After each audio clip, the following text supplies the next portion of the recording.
this fight, I got the edge everywhere it goes. Stand-up or ground, grappling, wrestling, clinch, everywhere I'm better than Fabricio Verdun. Tonight is for sure an amazing fight. I want to beat Alistar Overeem for the next step. I want to fight the title shot. This is the best I've ever looked, and I'm going to go in there and expect to put on the best show of my career. So if y'all can handle that, let's see. Bueno, esto es una pelea, la grande, es la que estamos esperando, es la que se estaba esperando, la que se estaba trabajando por todos estos largos años, así que estamos de fiesta.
Man, is it good to be back in the fight capital of the world tonight. The MMA leader has set up shop just off the Vegas Strip as we close out International Fight Week 2017. Live inside the T-Mobile Arena in Las Vegas, Nevada, USA. This is UFC 213, Romero versus Whittaker, sponsored by Budweiser. This Bud's for you. Closed captioning is available for tonight's telecast. Tonight's broadcast is available in 100% Spanish, brought to you by UFCEspanol.com. What a week it has been here in Las Vegas, and the best is still to come. I'm John Ann, and thank you all for being with us tonight for UFC 213. So 2016 truly was the year of Amanda Nunes. Unfortunately, 2017 not off to a great start for the UFC Women's Bantamweight Champion. Tonight, she was to put her belt on the line in a rematch with Valentina Shevchenko. Last night, earlier today, Nunes fell ill. Unfortunately, she will not be able to make the walk here tonight. That said, still thrilled to share this space tonight with the legend Joe Rogan, the greatest living American Brian Stan. I guess so it goes in the fight game. Still a very disappointing reality for us to lose the main event here tonight. Yeah, I mean, that's the only way to describe it. So it goes. It's just an unfortunate turn of events, and really unfortunate because I believe that that was the most advanced women's MMA matchup ever. I think these two women represent the pinnacle of the current state of the art in women's MMA fighting. They're both so well-rounded, both devastating strikers, both outstanding on the ground. One day, we'll see it another day. And hopefully in the not-too-distant future. The good news is the deck is stacked here tonight in this UFC Interim Middleweight Championship between Yoel Romero and Robert Whittaker. Really as good, Brian, a fight as we can put on paper. Certainly worthy of this bump up to the headliner tonight. Absolutely. I mean, you've got a brilliant, fast, quick middleweight in Robert Whittaker taking on, in my opinion, Yoel Romero. This is the best argument for human cloning that I've ever seen, all right? This guy is a specimen. Olympic silver medalist in wrestling, but when you're in the octagon with him, you are always in danger of him finishing you. I don't care if it's a punch, an elbow, a flying knee. No matter where he is, I don't care what the scorecards say. This man can explode and end you in that octagon. He is the scariest dude on this UFC roster, and he is only getting better each time we see him in the octagon. But Robert Whittaker is also only getting better, and he has outstanding classic martial arts skills, excellent kickboxing, knockout power, and he is very motivated and very hungry coming into this fight. At 26 years of age. This guy, the sky is the limit. He has real championship potential, and he will be tested tonight against the freak of all freaks in Yoel Romero. That's a good way to describe him. And for Robert Whittaker, you mentioned on the prelims, Joe, the championship confidence was there in the Jacare Souza fight. We'll see if it is there tonight against Yoel Romero. So co-main event now will be the rubber match between Fabricio Verdum and Alistair Overeem. #1 versus #3 in the heavyweight division. High stakes here. And arguably the greatest submission artist in the history of the UFC versus the greatest striker in the history of the UFC. Alistair Overeem, former K1 Grand Prix champion, which is as good as it gets in kickboxing. The former Strikeforce champion, the former Dream champion, and one of the most devastating strikers I've ever had the privilege of watching and calling fights. But he's taking on a guy in Fabricio Verdum whose submission skills are outstanding and whose striking has really come up. It certainly has, Joe. In the last 3 years, Fabricio Verdum with the movement to King's MMA, training under Rafael Cordero, man, his combinations have become a thing of beauty. It has really complemented his beautiful grappling so well to where now he's a dual threat to finish you. He can finish you on the feet at any moment like you see here against the great Mark Hunt, or on the ground, he can finish you with submissions. He's got power in his hands. He really believes that his striking will be a great tool for him tonight. He's not afraid to strike with the great Alistair Overeem, and if the fight can go on the ground, obviously, he's got a big advantage. And Overeem still has the itch, still excited for this, his 59th pro MMA fight. All right, with that, let's get, well, before we get going, figured we should probably let you know the Nevada State Athletic Commission has yet to adopt the new unified rules for 2017 that you have seen in other markets. So we're a little bit confused, but those changes, we can tell you, not in effect here tonight. The fighters have been made aware. All right, as we get ready, guys, for our first fight here, quick look at the bottom 2/3 of this UFC bantamweight division. Rob Font has crashed the rankings party. He will look to continue his ascent here tonight as he takes on Douglas Silva de Andrade. Yeah, and Rob Font is an outstanding striker. He's got real one-punch knockout power, and this is a fight that was supposed to be his UFC debut. Right, exactly. It's rescheduled here for tonight. They liked it then, they like it now, and of course, you're looking at just a murderer's row at 135 pounds. 135 has never been stronger, so much so that Douglas Silva de Andrade 24-1 outside the top 15 looking in. We'll see if he can change that here tonight to kick off the pay-per-view main card. Well, defense may be a second thought when proven bantamweight finishers Rob Font and Douglas Silva de Andrade face off tonight here in Las Vegas, Nevada. Originally scheduled to fight back in 2014, bantamweights Rob Font and Douglas Silva de Andrade have traveled different paths in the ensuing 3 years. But tonight, they will finally face each other in the octagon with a lot on the line for both fighters. You know, I'm definitely looking to try to put the pressure on Douglas tonight. It's a big octagon, but I'm trying to cut it off and put my hands on him. Essa luta com Rob Fonte, acredito que é uma explosão total, entendeu? De grande imagem aí, de visibilidade, uma boa imagem aí de show aí pro evento. Brazilian veteran Douglas Silva de Andrade came to the UFC with plenty of experience and knockout power in his hands. And though he lost his debut, since then, wins over Cody Gibson and Henry Briones have him thinking big in a wide-open bantamweight division. Quando eu nocautear, a mensagem que eu vou passar é de sempre pedir maiores desafios, lutas melhores. The night Rob Font was supposed to face Silva de Andrade, the New Englander instead got George Root. And what followed was a devastating knockout win that earned him a Performance of the Night bonus and kicked off a UFC career that has led him back to Vegas tonight. Definitely looking for that finish. I'm looking for that bonus, and I'm trying to climb that ranking, so watch out for me. Definitely coming.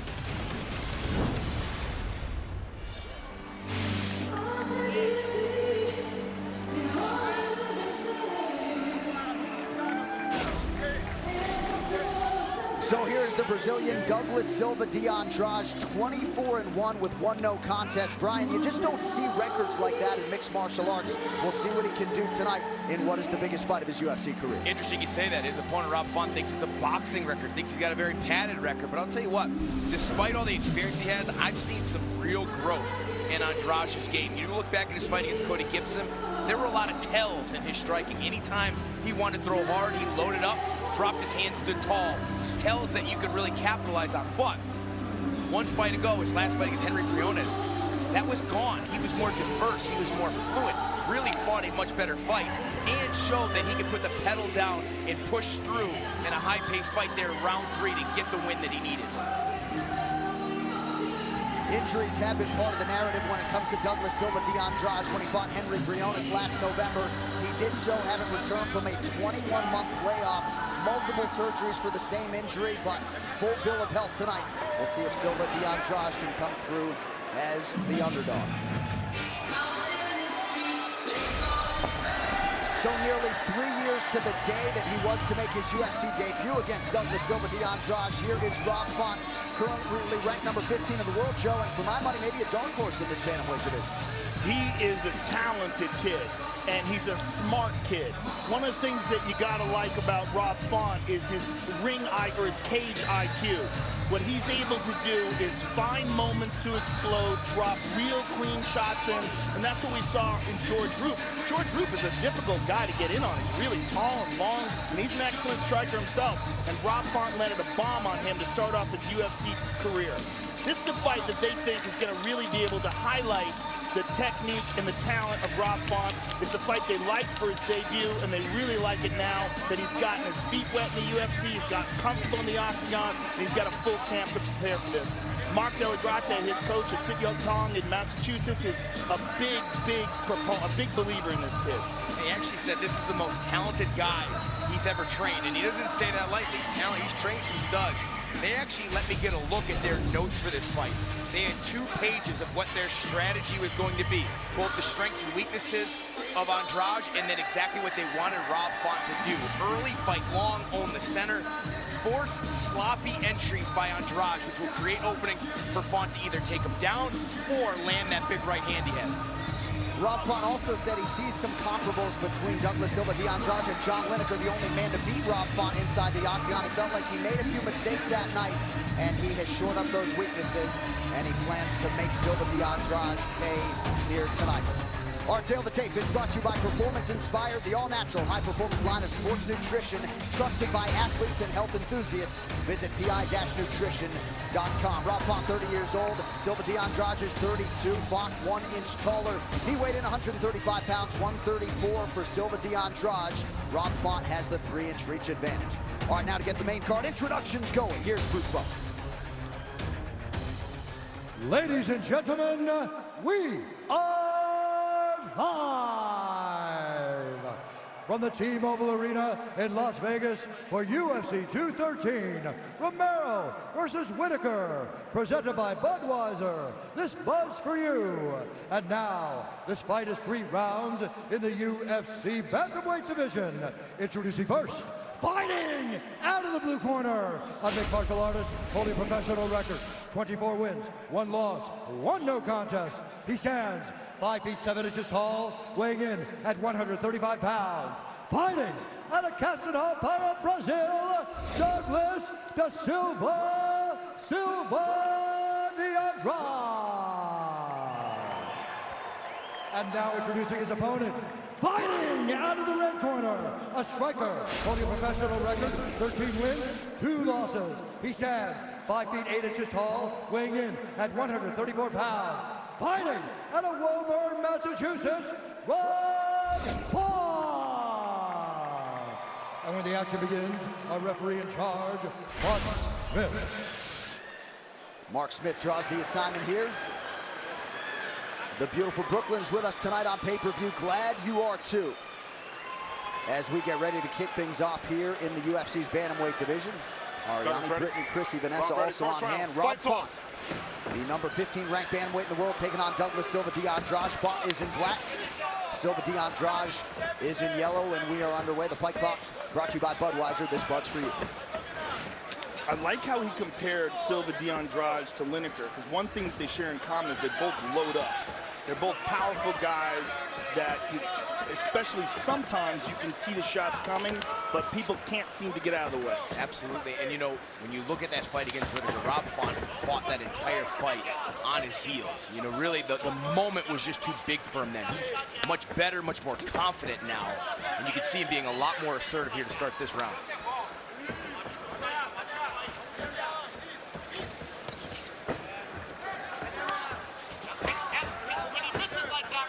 Everything Andrade throws is heavy, Billy. Beautiful timing on that double leg. Yeah, outstanding. When he really lifted that right leg high, put it on his hip, but man, Andrade is strong. Look how quickly he gets his hips back under him to pop up. Yeah, very strong, and Rob Font looks like he's ready to time that knee. Look at this. Andrade dropped down.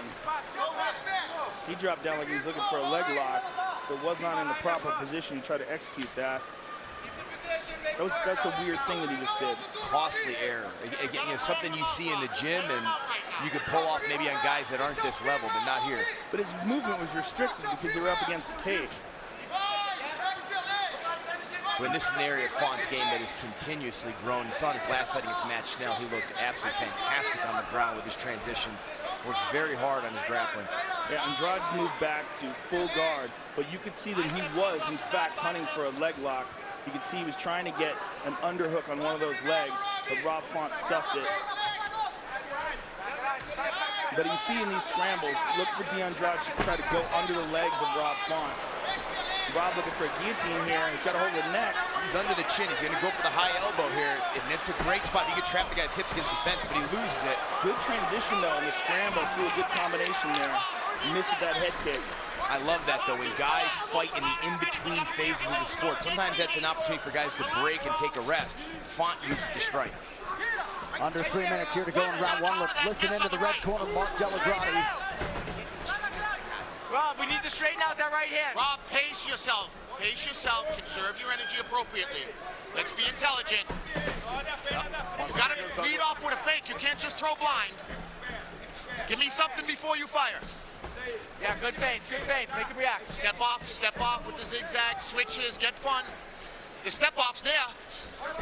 Step off the lazy jab. Makes me want to do the rest of the broadcast in a Boston accent. Just over 2 minutes here to go round one. Good movement by Font. Notice how he's just getting just out of the way. Smooth. Nice uppercut and a beautiful knee as well. Stop! Time! Go right there. Go right there. Pausing the action due to an eye poke. You good? Regardless, a gorgeous combination from Rob Font. He's just so smooth. Stay there. Looks like Mark Smith's going to call in the RP here. Finger to the left eye. Wow. Looks like as he's pushing off. You good? Okay, go right there. Right there. Yeah. Yeah, right at the end there, looks like it's scraped against the eye. Hey, Rob, stay there. Stay there. Rob, when you're coming in, you got to keep clenched fists or fingers up, okay? You understand? All right.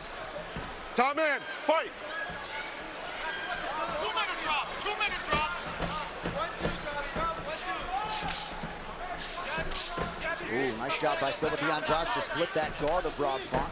And that's one of the things he showed in his last fight against Briones. He was just more creative. Spinning back elbow, spinning back fist.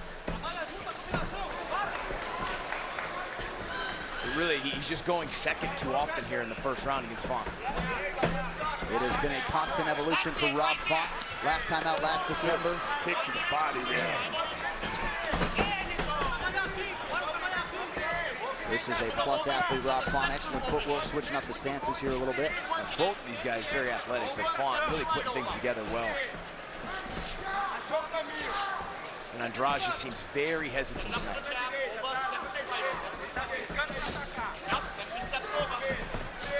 Ooh, caught him with that left. Yeah, that might have been his most significant strike of the fight. Important for Font not to let him gain his confidence back. You get someone on their heels, keep them there. Keep them reacting to you.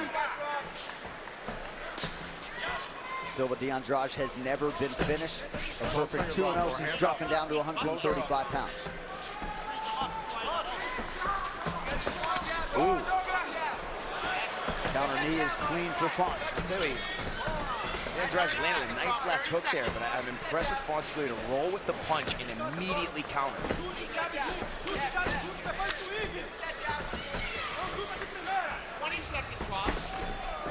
Good right hand over the top by Font. That hurt him, Rob. That hurt him, Rob. And Andrade is not having a whole lot of success fighting backwards right now. He's getting pushed around the octagon, constantly going second, eats a knee there. Now guillotine attempt is deep. Very little time left here. Wow. So the horn sounds indicating the end of round one. Tonight's Corner Cam is brought to you by Performance Inspired, the all-natural high-performance line of sports nutrition trusted by athletes and health enthusiasts. Visit pi-nutrition.com. This water? Slow down. Slow everything down first, Rob, okay? Rob, you're so much better than this kid. Don't let him capitalize on stupid little mistakes. You're so much better than this kid. Don't Campeão, veja bem. Você tem que movimentar e surpreender. Estamos movimentando pouco. We're moving too much, not enough. Let's move and surprise. Esse é o caminho. That's the path. Let's try that combination that we practiced. You can't just kick. You have to jab and kick. And then throw the other hand. Well, the wait is nearly over for Dana White's Tuesday Night Contender Series. It debuts in 3 days, July 11th on UFC Fight Pass. The new series set to feature 5 live fights each week with up-and-coming talent, also fighters looking to revive their careers. Dana White's Tuesday Night Contender Series all summer on UFC Fight Pass. Don't miss the live action this Tuesday at 8 p.m. Eastern. All right, second round here. Rob Font, Douglas Silva, Andrade, Bryan, Mark Delagrati, very urgent there after round one. Yeah, I didn't want him to do anything stupid. So look, you're so much better than him. Don't be silly. Don't force it. I mean, honestly, there's a translation, obviously, so you could get some of that stuff lost. The corner of Andrade really gave him nothing. You know, hey, look, you need to move more. You need to throw punches before your kicks. That's all they gave him, and just not enough to get this kid back in the fight. There were moments where I understood what Mark Delagrati was saying, where Rob seemed like he was forcing the action a little bit too much, wasn't hiding his intentions, and got caught with some leg kicks and a couple of good punches. But for the most part, I think when Rob is finding his groove, you see that. Like, as Silva de Andrade tries to connect, Font's just slightly out of the way, where he is finding much more success.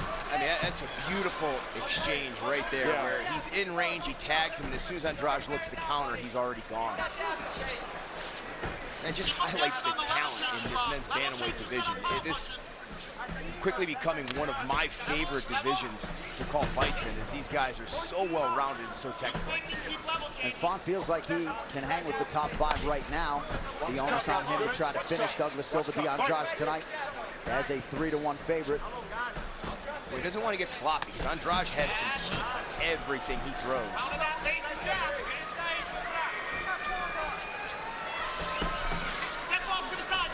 Oh, good left hand there by Font.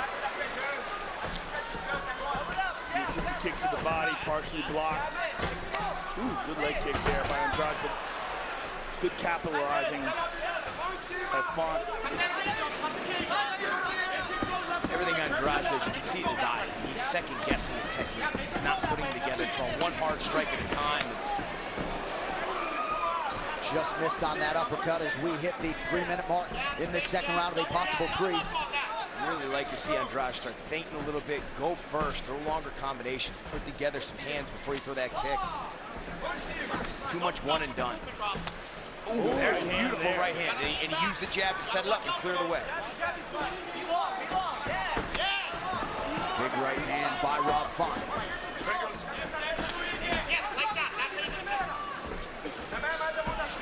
Some swelling around that left eye of Silva de Andrade. She's starting to land a few shots here. You're right, Brian, it's one and done, but a few significant strikes landing here midway through round 2 for the Brazilian. Well, everything he throws is hard, so if it lands, it's going to make an impact.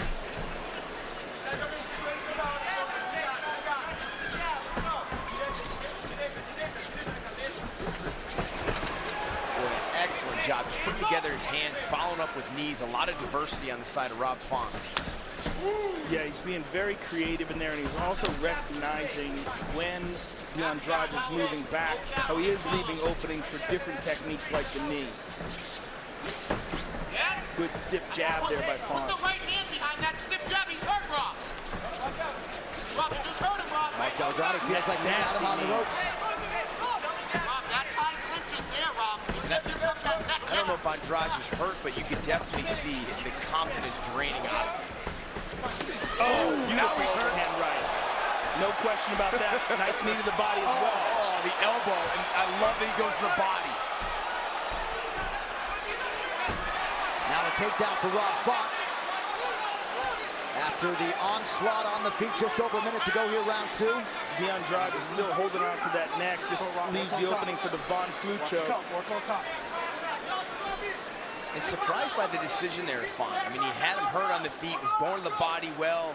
I like that he's mixing things up there, but I think he would have been better off keeping that fight standing and hunting for the finish. Silva de Andrade, not much of a submission threat, just one win by submission back in the day by rear naked choke. Font's got the chin cupped right now, and he's searching for it. If Andrade comes up sloppy, see if Font can work a guillotine. Still grounded. You heard the referee Mark Smith telling Rob Font that Douglas Silva de Andrade is still a grounded opponent. Oh, he's looking for the neck here.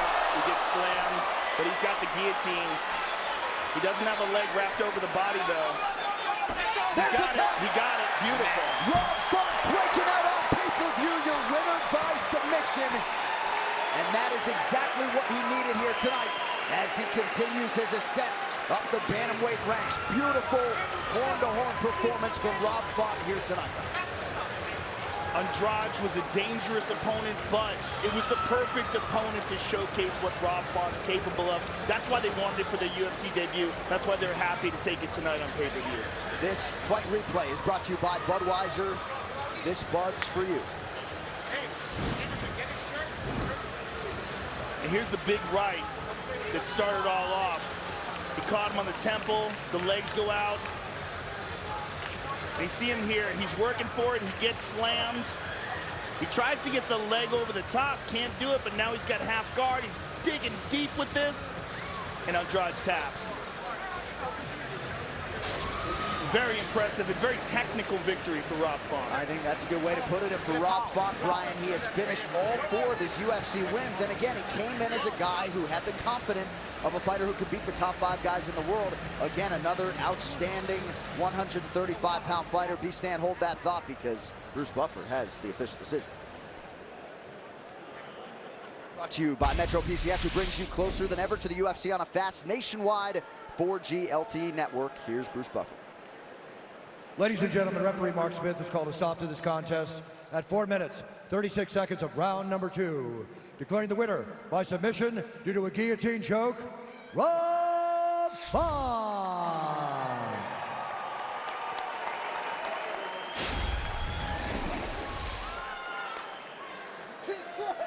I'm here with the winner, Rob Font. Rob Font showing a well-rounded game tonight. This is as smooth as you've ever looked inside the octagon against a very dangerous and a very powerful guy in Andrade.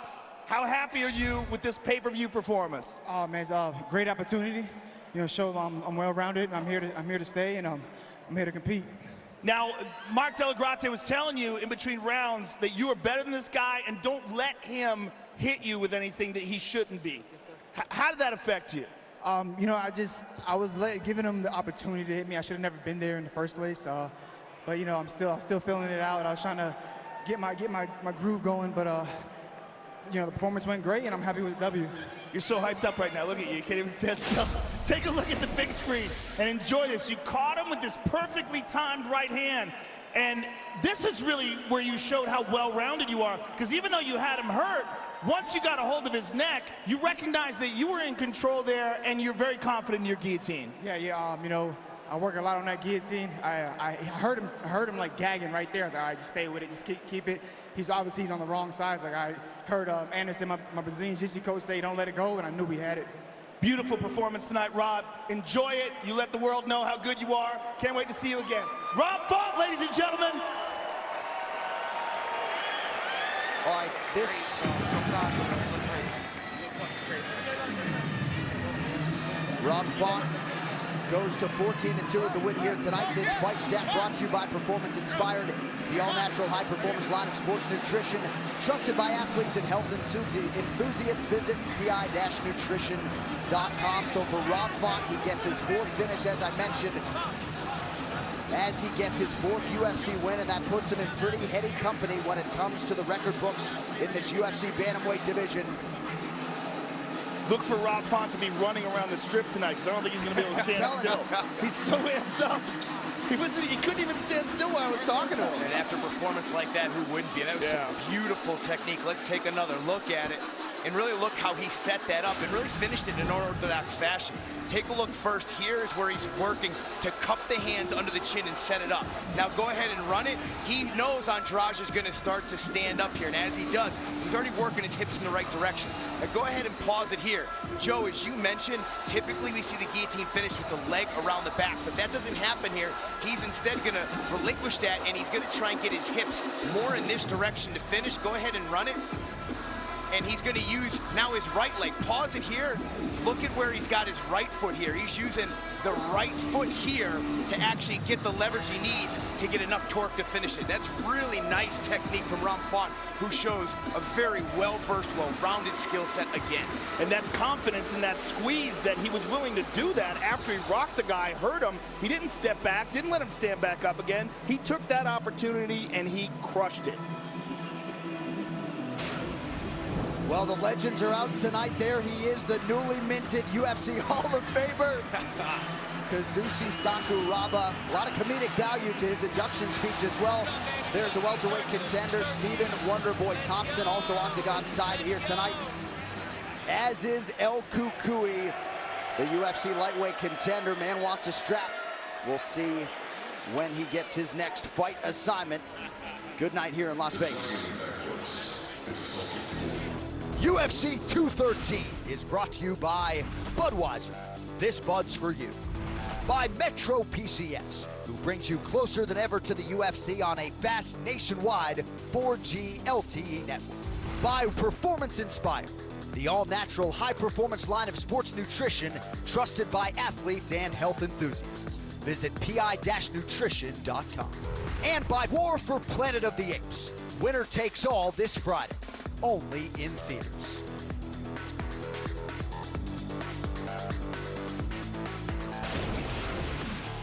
The main event fighter arrivals are brought to you by Harley-Davidson. See your dealer today and learn to ride like some of your favorite UFC fighters with Harley-Davidson Riding Academy. Live your legend. And there he is, the soldier of God, Yoel Romero. An Olympic silver medalist in freestyle wrestling back in the year 2000. He has run roughshod through the UFC middleweight division, and tonight, at long last, he gets his chance to compete for a piece of the UFC gold. Also competing in his first UFC title fight, enter Australian sensation Robert Whittaker. Like Romero, he is perfect thus far at 185 pounds in the UFC, and tonight, with an entire region behind him, the Reaper looks to become Australia's first UFC champion. You got your ass whipped today, buddy. He's looking at his superior, and he just can't handle it. I'm excited to give him that hurt again. DC, you suck. Going back to his wife, family. Remember what happened last time. Stuck in months of misery for losing to me again.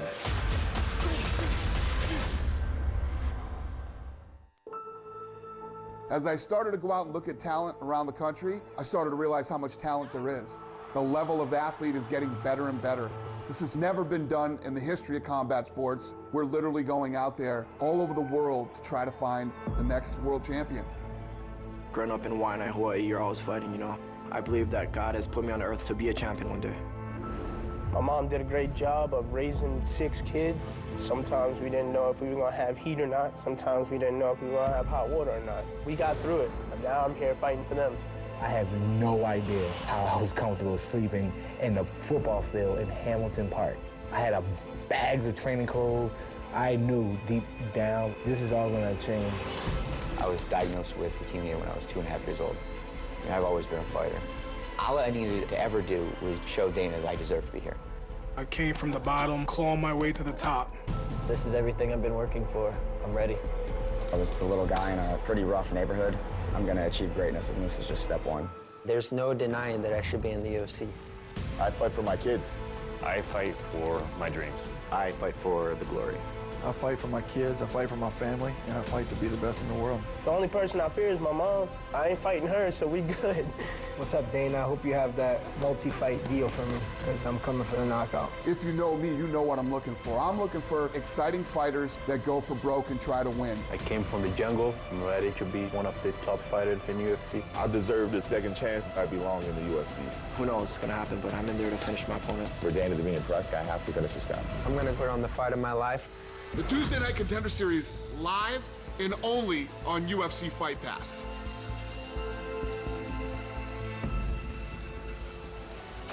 A lot of buzz for Dana White's Tuesday Night Contender Series, rightfully so. Dan Hellie, Eve Edwards will have the call for the first live episode.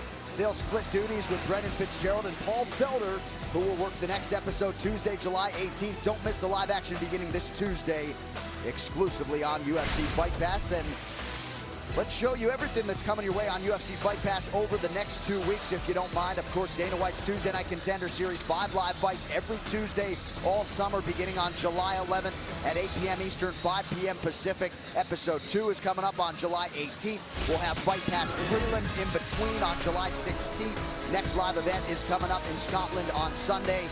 And then on July 22nd, you will see the UFC Fight Pass prelims from Long Island, New York, 4 p.m. Eastern for the start time there from Nassau Coliseum. Download the UFC app today and follow at UFC Fight Pass for more information.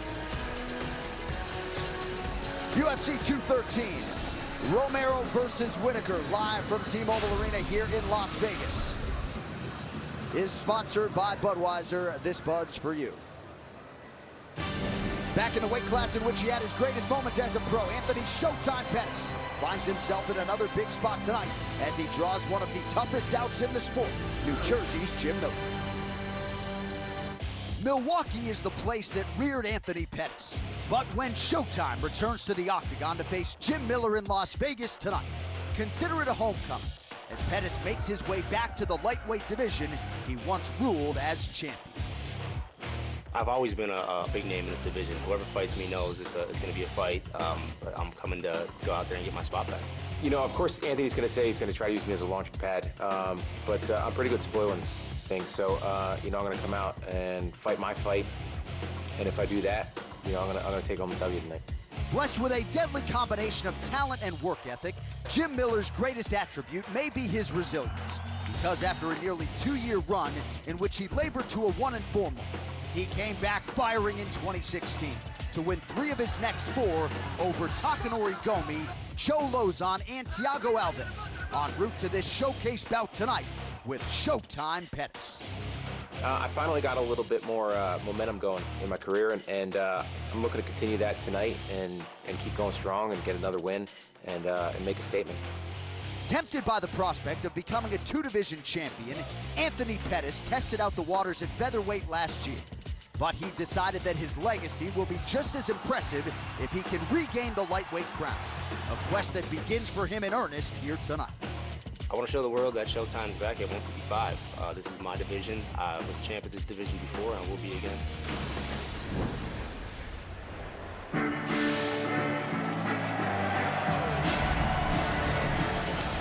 Gotta love the walk of Jim Miller, the Sparta, New Jersey native, 39th pro fight here tonight. 5th fight inside of a year for Jim Miller. And Joe Rogan, you are looking at a man who has more wins in this UFC lightweight division than anyone who has graced that octagon. Jim Miller is a straight-up savage. He's well-rounded. He's got a black belt in Brazilian Jiu-Jitsu, and he submitted like really high-level guys inside the octagon, including Charles Oliveira, Fabricio Camoes. His ground game is rock solid. His striking game is rock solid. For him, it's just a matter of putting it together. It's a matter of putting it together against a top competitor like Showtime Pettis. This is a showcase fight for him. It's an amazing opportunity for both fighters, and it's a really exciting matchup to get going here in the lightweight division. With Jim Miller, when you study the tape on him, it's evident almost immediately in the fights that he wins. He has the same style. He's light on his feet, but slowly but surely marches you down, and he initiates all of the action. He mixes his takedowns with his striking very well, and he's uber aggressive. Fights like he had against Thiago Alves, Joe Lozon, I mean, non-stop pressure in your face, elbows, kicks, takedowns. When he fights like that, he is very tough to beat. When he fights and you can see it in his eyes sometimes, he's second-guessing himself a little bit. That's when he's not the same and is dangerous. And he's coming off a tremendous streak. The Joe Lozon victory, Thiago Alves, and then Dustin Poirier, an incredibly close fight with one of the best lightweights in the world. And let's also not forget, Joe, I know you don't, that he contemplated retirement at one point in time dealing with Lyme disease. Very serious thing, and Jim Miller has regained his form. And tonight, many people believe if he can beat Anthony Showtime Pettis, it would be the biggest win of his UFC career that has already produced a remarkable 17 victories. 27th UFC appearance for Jim Miller.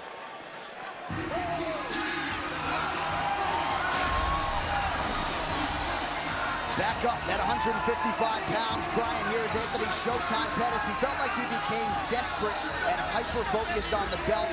Now that is a thing of the past. We'll see if Pettis can get back to form here tonight.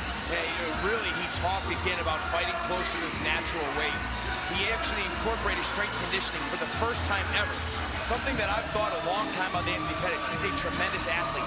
He's fast, he's smooth, he's good everywhere. But he's never had a legitimate strength conditioning program to really enhance all that athleticism. This is the first camp he's done that. He's put on some legit muscle. He feels stronger. He feels like it's going to be more difficult for guys to hold him on the fence, control him on the ground, like we saw in fights like Gilbert Melendez, like we saw when he fought Eddie Alvarez. Yeah, I think at 145 pounds, we were looking at a guy who was just far too drained to compete to the level of his ability. When we saw him at his best, when he beat Benson Henderson with the Showtime kick, when he submitted with him in an armbar to win the lightweight title, when he submitted Gilbert Melendez, we're seeing a kid that can do it all. When he knocked out Cowboy Cerrone with a left kick to the body, Joe Lozon with a left high kick. I mean, when he's at his best, he's absolutely sensational. I think right now, it's about where is his head at? Where is his confidence at? Can he regain momentum? And is he prepared to go to war? Because that is what you do when you fight Jim Miller. And he says he's learning again. Instead of running 10 miles a day and being so focused on managing the weight, he's actually adding weapons to his arsenal. And even though he has a flair for the dramatic and the spectacular, he feels like he can't force the issue. He's got to exercise some patience here tonight against Jim Miller. You know he likes to entertain, but Jim Miller, a very serious proposition here in this 155-pound division. All right, our tail of the tape is brought to you by Performance Inspired, the all-natural high-performance line of sports nutrition, trusted by athletes and health enthusiasts. Visit pi-nutrition.com. Anthony Pettis, 30 years old. Jim Miller, the southpaw, is 33. Pettis, 2 inches taller. Anthony Pettis will have a reach advantage of 1.5 inches. All right, now for the official introductions. Back inside the octagon to Bruce Buffer. Ladies and gentlemen, this fight is 3 rounds in the UFC lightweight division. Introducing first, fighting out of the blue corner, a mixed martial artist, fully professional record, 28 wins, 9 losses, 1 no contest. He stands 5 feet 8 inches tall, weighing in at 155 pounds. Fighting out of Sparta, New Jersey, Jim A-10 Miller. And now introducing his opponent, fighting out of the red corner, a mixed martial artist, holding a professional record, 19 wins, 6 losses. He stands 5 feet 10 inches tall, weighing in at 156 pounds. Fighting out of Milwaukee, Wisconsin, presenting the former WEC lightweight champion and the former UFC lightweight champion, Anthony Showtime Pettis! And when the action begins, our referee in charge, Herb Dean. Herb Dean, your referee for this lightweight fight between the veteran staples, Jim Miller and Anthony Pettis. Speaking of veteran staples, Ariane Celeste with us. Ready, do it. And we are ready to go. This fight clock is brought to you by Budweiser. This Bud's for you. Jim Miller, the southpaws in blue, Anthony Showtime Pettis in black. Well, Pettis will switch it up, southpaw to orthodox. And you see Miller opening up with that low leg kick, which he used to great success in the Dustin Poirier fight. Had Dustin really hurt with that low kick, and he goes to it over and over again here. And he doesn't just go to the thigh, he goes down by your calf and just kills the leg. And I like Miller attacking Anthony Pettis early, because you mentioned, Joe, during the walkout, there's no metric or stat for confidence, and if you can get aggressive and get some success with Anthony Pettis early, break his confidence, man, he's just not the same guy. Yeah, you got to think about where his head's at. Losing to Rafael Dos Anjos, losing to Eddie Alvarez, getting beaten down by Max Holloway in his last fight. I mean, he's had some rough moments in his career, but he's still only 30 years old, and he's still uber talented. It's just a matter of where's his mind at, how's his training camp, and can he handle the war? Inside leg kick again. And that will take away your mobility. And Anthony always likes to stand towards the open side of his opponent. So if he's facing a southpaw, he likes the orthodox stance. The body's open to his body kick. Like standing southpaw against right-handed fighters. So let's see if he switches his stance, if he eats another one of those low kicks. There you go, good. Pettis with a lot to prove here tonight, but really every fight of his WEC and UFC tenure has been a big one. No different here. Pettis just misses on the right-hand counter. Pettis doing a nice job of maintaining his range right now. He told me this week that's his key to win the fight. He gets his range, that puts all of his weapons where they need to be. And this kid's a sniper, man. He sees an opening. There's no telegraphing the strike. Jim Miller again with that low kick. He just keeps attacking that calf. Ooh, good kick to the body by Pettis.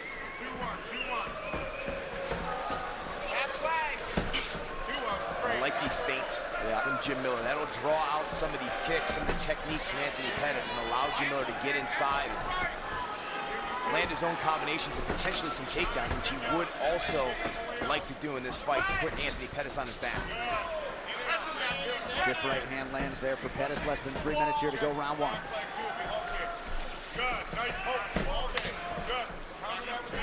Miller once again finding a home for that left kick.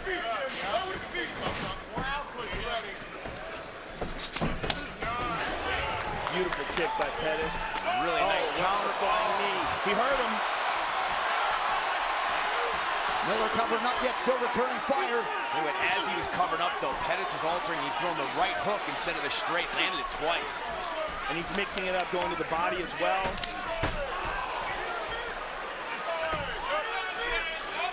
Back against the fence is not where Jim Miller wants to be. The fights he wins, he's pressing forward. He does a much better job when he can back his opponent up. That straight right hand is beautiful by Pettis. He's not telegraphing it at all. He's just dropping it in there. And Dan Miller to our right. Jim Miller's brother looks concerned.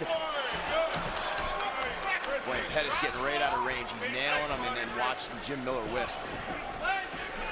Ooh. On the arms. And goes straight down the middle with that front kick as well. He's really mixing it up. Showing that creativity that really highlighted his early career. And again, this isn't something, these aren't techniques that left him. That's a thing of beauty right there. Spinning back fist. We wondered where his confidence was. It's obviously high right now.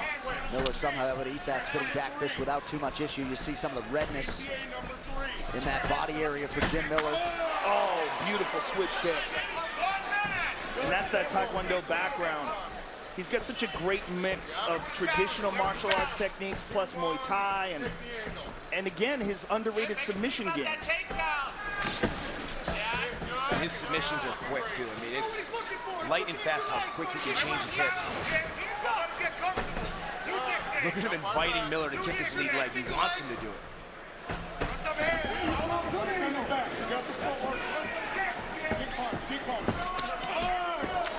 Beautiful right hand counter lands for Anthony Pettis. We go under 30 seconds now to go round one.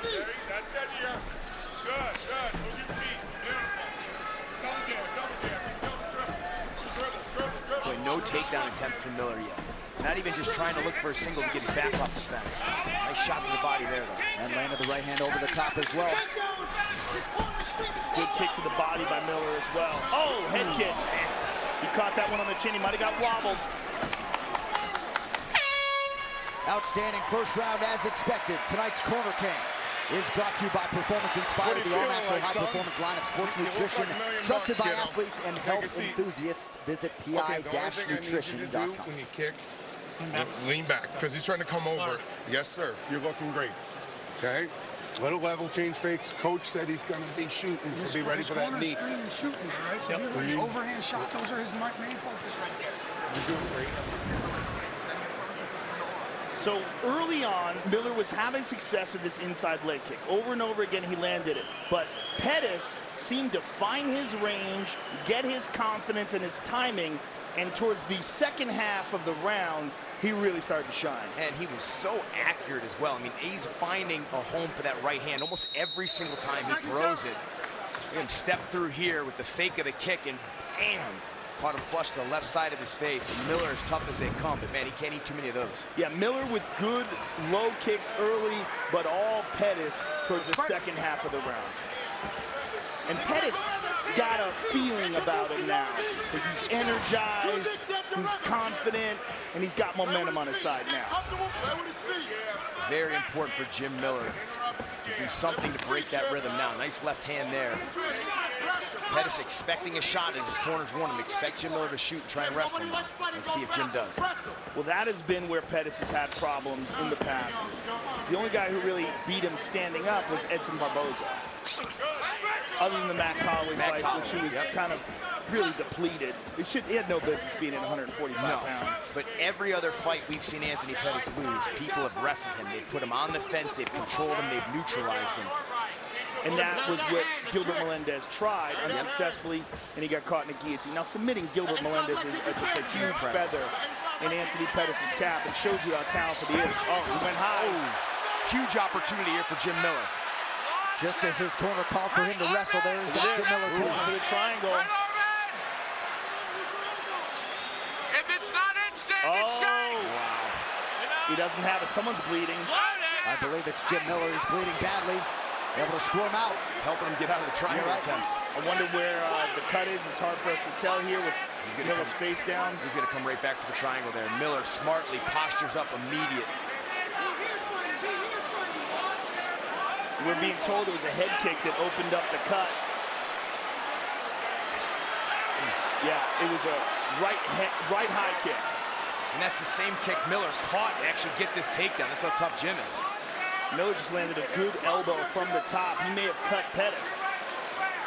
Well, all the bleeding is actually making it harder for Anthony Pettis to get any grip and mount any offense with his guard. It's helping Jim Miller, who needed this top control time. 3 minutes here to go in round two. It wouldn't be a Jim Miller fight unless both bodies were covered in blood. All Miller just missed on that, or so it appeared. Again, what Pettis is showing off of his back is not just good defensive ability, but he's threatening. You see, again, every time Miller tries to get out of there, Pettis is threatening. But now Miller's got his back. Now, here's what's interesting. The same blood that was a problem when Pettis is trying to set things up actually aids Miller if he's trying to get that arm under the neck. Because all that slipperiness is good if you can sink in a rear naked choke.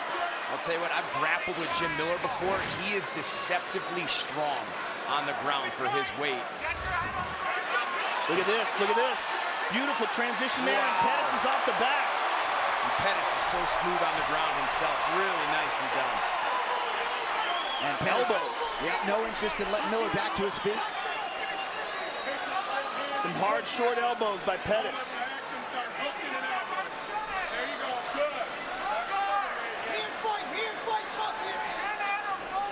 I look for Pettis to target that cut as well.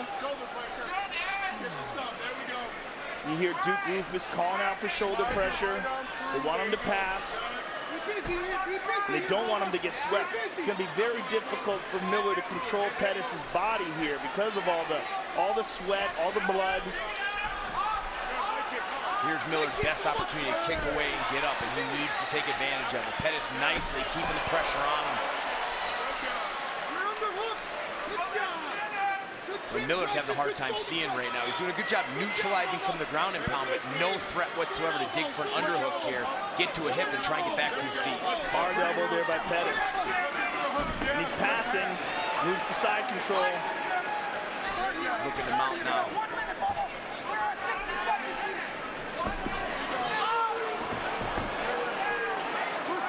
Less than a minute now to go here in round two. Pettis continuing to apply pressure here on the ground. And yeah, the vision of Jim Miller, a real factor here. He's looking for the Americana on the left arm of Jim Miller. Staying really busy on top, which really it gives Miller no opportunity to try and scramble out of this position.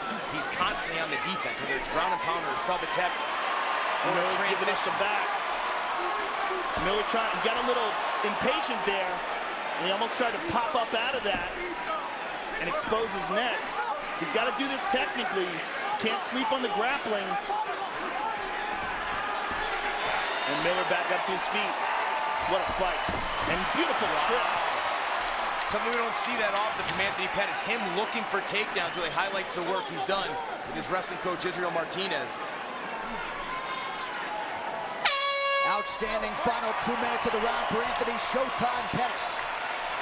Mutual show of respect there. Tonight's Corner Cam is brought to you by Performance Inspired, the all-natural high-performance line of sports nutrition trusted by athletes and health enthusiasts. Visit pi-nutrition.com.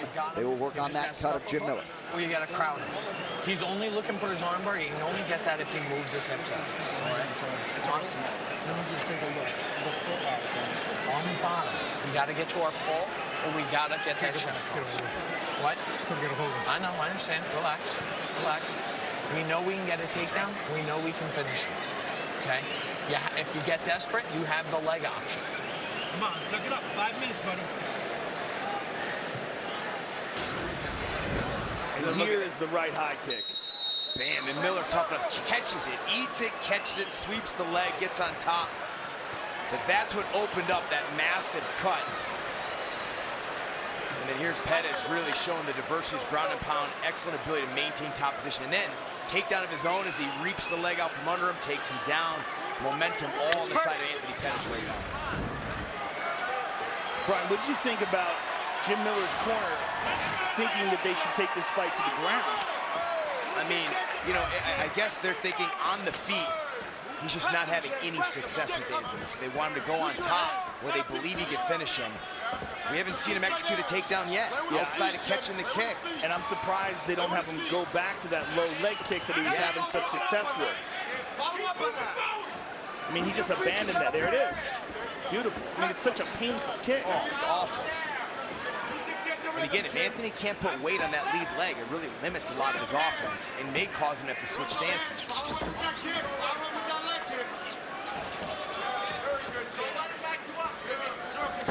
There it is again. And that's one of those kicks where just one or two of them can drastically reduce your ability to move. And that part of the body is just, it's not used to getting hit at all. So it's very new for fighters to eat that.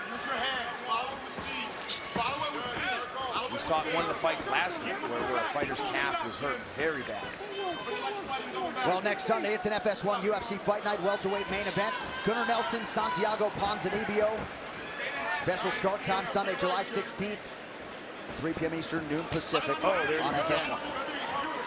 He landed it again. And I like that he's going back to it. I mean, it's been his best offense by far. But what he can't afford to do is sit at this range. This is Anthony Pettis' range where despite those leg kicks, he's still landing more frequently. Miller has got to press the action and pressure. Whether it's takedowns or combinations, I don't care what they are. If Miller wants any chance to win this fight, he needs to start moving forward. And he went up the middle with the front kick there. Pettis is just so dynamic with his kicking ability. And it's just, you can't see it coming. There's no telegraph. Under 3 minutes here to go in this third and final round. Pettis now circling the other way towards that power left of Jim Miller.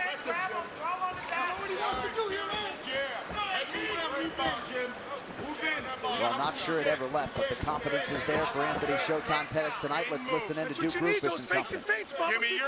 Give me your fake takedown. Level change. Here we go.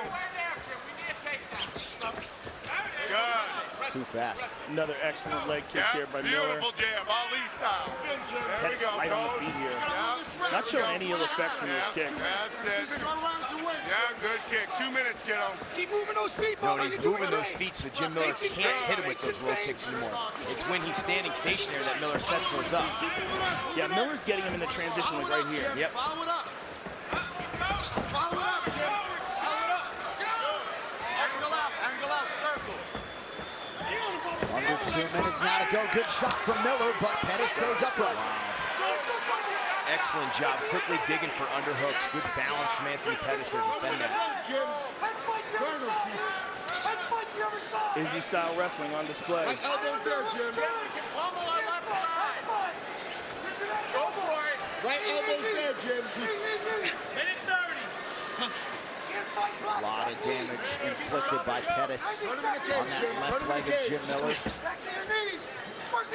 One underhook, now two. And this clinch portion of Anthony Pettis' game, this is typically viewed as a weakness by most of his opposition. Doing a nice job controlling Jim Miller up against the fence now.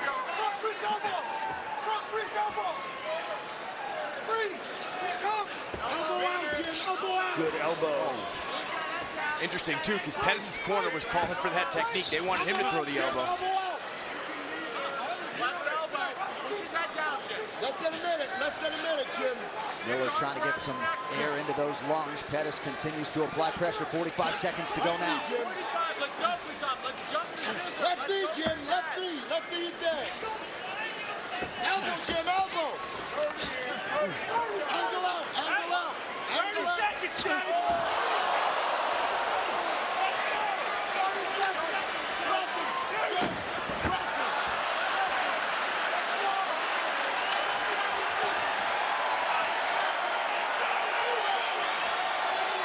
Crowd getting behind these athletes here in the waning seconds of this one.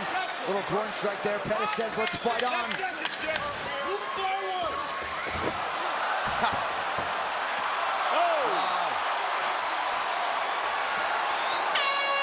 Outstanding fight. Great fight. Between Anthony Showtime Pettis and Jim Miller, both guys pulling out all the stops down the stretch. And that looked to me like Anthony Pettis returning to form. He looked fantastic. Jim Miller is no easy out whatsoever, and Pettis looked fantastic. Yeah. Well, he's the winningest lightweight in UFC history is Jim Miller. Let's get to the fight replay brought to you by Budweiser. This Bud's for you. Well, we're used to seeing some real fancy striking from Pettis. He had a lot of low kicks, but he responded well with some counters there. Right-handed same side kick, flying knee, and this would hurt Jim Miller in round one. And really, that was a turning point after he ate a lot of those low kicks. Anthony Pettis got it done very well on the feet here. Kicks him in the head back, opened up the huge cut. Front kick to the face. These are things we're used to seeing from Anthony Pettis, but you're not seeing these highlights. The clinch game, some of the wrestling here. Sunshine kick comes behind, hits him in the back. Beautiful creativity, excellent accuracy. Really controlled the range and the distance so well by Anthony Pettis, but I was most impressed with his wrestling and controlling the clinch. These fight statistics coming up here brought to you by Performance Inspired. The all-natural high-performance line of sports nutrition trusted by athletes and health enthusiasts. Visit pi-nutrition.com. So you see some of the numbers there for Anthony Pettis and Jim Miller. Head strikes, all Showtime Pettis. Top position, pretty even leg strikes to Jim Miller.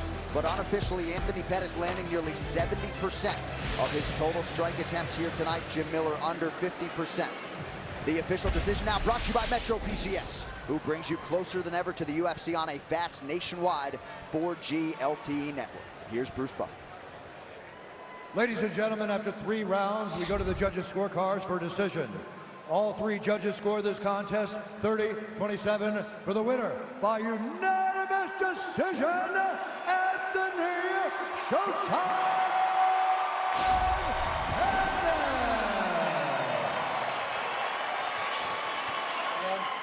I'm here with the winner, Anthony Pettis. First of all, Anthony, welcome back to the winning circle. You looked like Anthony Pettis tonight. I felt like myself, man. That cut to 145 was no joke. No excuses. I wasn't chasing a belt. Didn't go my way. Everybody clap it up for Jim Miller, man. That guy's a warrior right there. Give him a round of applause, please. He certainly is, and that's one of the reasons why this win was more impressive, because you were fighting in a dogfight against a guy who's accustomed to that, but you looked fantastic. You picked your shots. Your conditioning looked outstanding. What was different about this fight for you? No weight cut. I mean, 155 is my home. I'm the champion of this division, once in the WC, once in the UFC, and I'm just having fun now, man. That was a fun fight for me. Had a great damn time. Do you think that maybe going down to 145 and losing all that weight and depleting your body was a good learning experience for you and lets you appreciate what it means to fight healthy? Nah, I wish that upon nobody, man. Fighters fight in your weight class. You feel 100 times better fighting your weight class. There's no reason to call that weight. Congratulations and welcome back. Hey, happy birthday to my daughter. She turns 6 tomorrow. Aria, Daddy's coming home. I love you. Showtime Pettis, ladies and gentlemen. Anthony Showtime Pettis improves to 20-6 and gets a big win tonight here against Jim Miller in his return to 155 pounds. Tonight's champions in the crowd brought to you by Budweiser. This Bud's for you.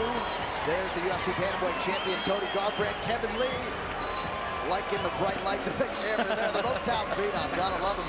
There's the UFC featherweight champion Max Bless Holloway. Nice pop from the crowd here in Las Vegas for the best 145-pound fighter in the world. And how about Joanna Jędrzejczyk, strawweight champion Joe, offering to fight that. Oh, Tony hits them on pay-per-view. And let's talk about how Joanna asked to fight Valentina Shevchenko in the main event tonight. Right. And if the Nevada State Athletic Commission could have cleared her medical, she would have stepped in. I mean, that woman's an animal. And Shevchenko all about it as well, so we give her credit. But there you see Daniel Omielanchuk sought out some new training partners in advance of this one.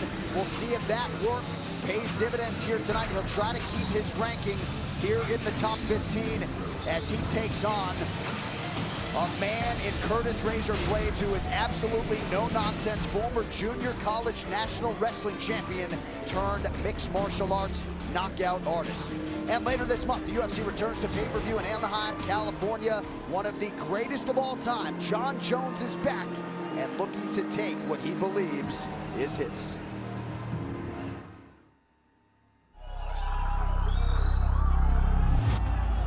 This dude put his hand in my throat. It's the first person to actually touch me before a fight. The truth is, he's looking at his superior, and he just can't handle it.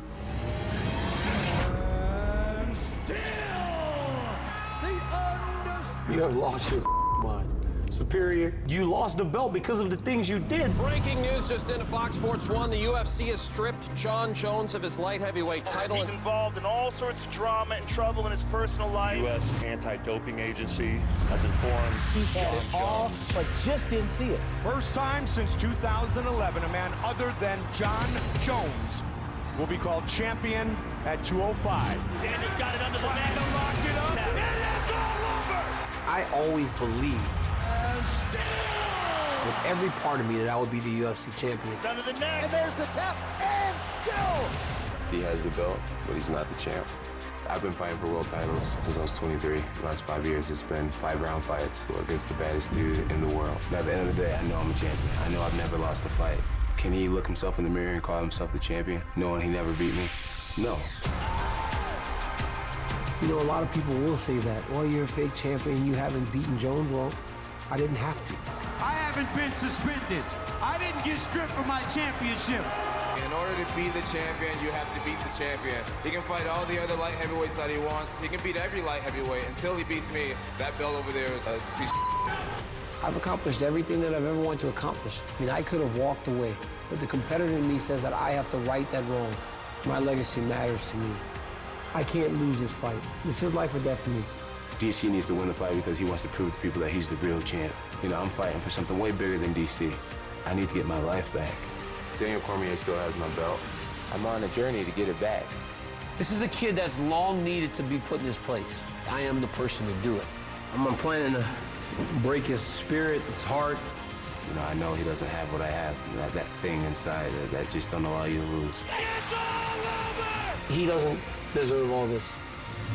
And I'm gonna make sure this guy gets what's been coming to him. Jon Jones, no matter where you go, boy, I'm coming!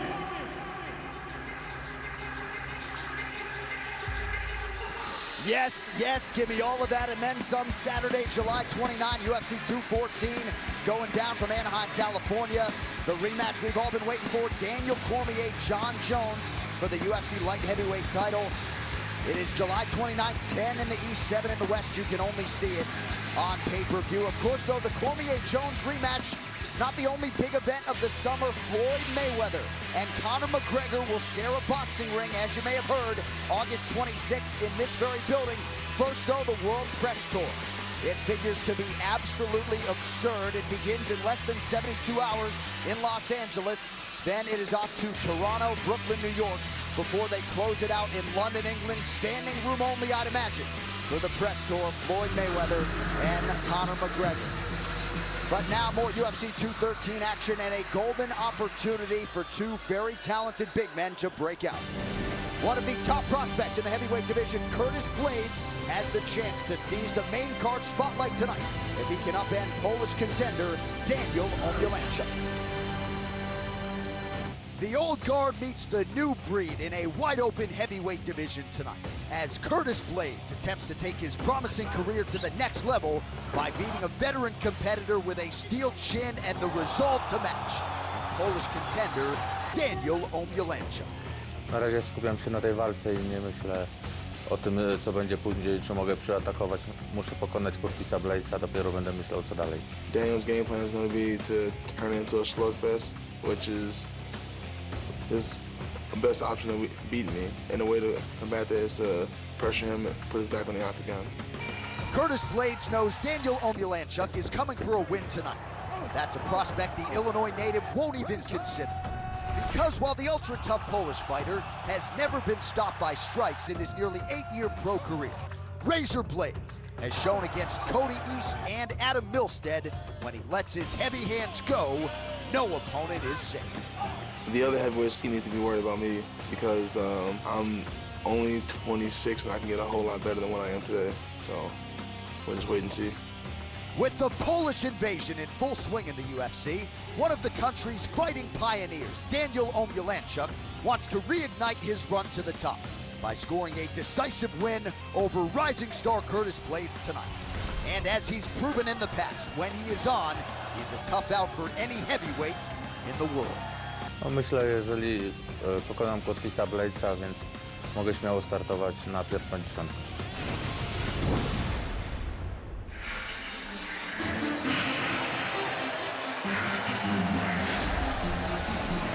So here's the 26-year-old Curtis Razor Blaydes, and Brian Stan, we'll start with you here because you think we might just be looking at a future heavyweight champion. And I'm at media day on Thursday, and this kid brought a book because he's sitting on the stool because he knew nobody wanted to talk to him, and people just left him alone. They have no idea what they're looking at right here, and he is sick and tired of only hearing about Francis Ngannou as the next and new big thing in the heavyweight division. People forget he was competitive in that fight, took Ngannou down. The referee stopped that fight because of a cut. This kid is solid. When he started in the UFC and fought Ngannou, he was training at a local UFC gym in Chicago. Look, those gyms are meant for fitness, right? Their mom and pop's going to get in shape. They're not meant to train professional fighters. He was training with a bunch of his little buddies to get ready to be in the octagon. Now, moved to Denver, trained with Bang Ludwig, Amal Easton, Cody Donovan. I mean, he's got real knowledge being poured into him, and this kid is getting better by leaps and bounds. And this is an interesting test because Omielanczuk can bang, and he is a brawler, and he's going to try to take Curtis Blaydes' head off. And it's one of the best kind of matchups for a young, promising contender like Curtis Blaydes. Show him a fight against a guy who's coming to go to war, and let's see what this young, promising guy can do. And fighters, please, trim your fingernails before you get to the cage. We had toenails. Especially for a heavyweight, man. You ain't got to cut any weight. What else are you thinking about this week, man? We had toenails clipped a few weeks ago. As they attend to Curtis Blaydes here, we can tell you he is the biggest betting favorite by a mile here on this pay-per-view, -750. This is a guy who a year and a half ago was favored to beat Francis Ngannou. I mean, let that marinate. And when I talked to Curtis Blaydes this week, I said, is your UFC career playing out the way you expected it to? He's like, no, I expected to beat Francis Ngannou. So wants to get that one back. First order of business, of course, Daniel Omielanczuk here tonight. And Blaydes also said, you know, I don't want to be a boring heavyweight. I expect myself to put on a show every time out. 2012 National Junior College National Champion Wrestler and Heavyweight, former IKF National Champion.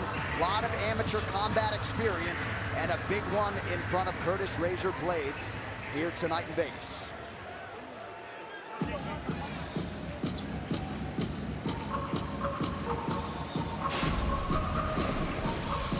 All right, Joe, here is Daniel Omielanchuk. He comes in number 15 in the world, 29th pro fight. He has been there, he has done that. He's got a lot to prove here tonight as underdog against Blades. He certainly does, and he knows that coming into this fight. He knows that Blades is a 26-year-old promising prospect, and he has a chance to upset the apple cart. What he's going to do is going to come to this octagon, try to get close enough to Blades to throw bombs on him. And as I said, this is an interesting fight because it gives Blades an opportunity to face off against a dangerous, motivated guy with real power. And Omielanchuk has real power. He's a brawler, he's a tough guy, and he likes to make fights messy. And very flexible. I'll tell you what, he showed an underrated grappling game. 3 fights ago, he fought Alexei Olenek, who we saw compete earlier this evening, and he out-scrambled that man on the ground. And that was a war, and he won it in the 3rd round, you know, just by out-scrambling, showing off some grappling game. And his last fight against Tim Johnson was a great prepared type fight for this style he's going to face in Curtis Blades. And he left S4 Training Center to travel around Poland to get more wrestlers and taller guys to spar with to mimic Curtis Blades. Smart move.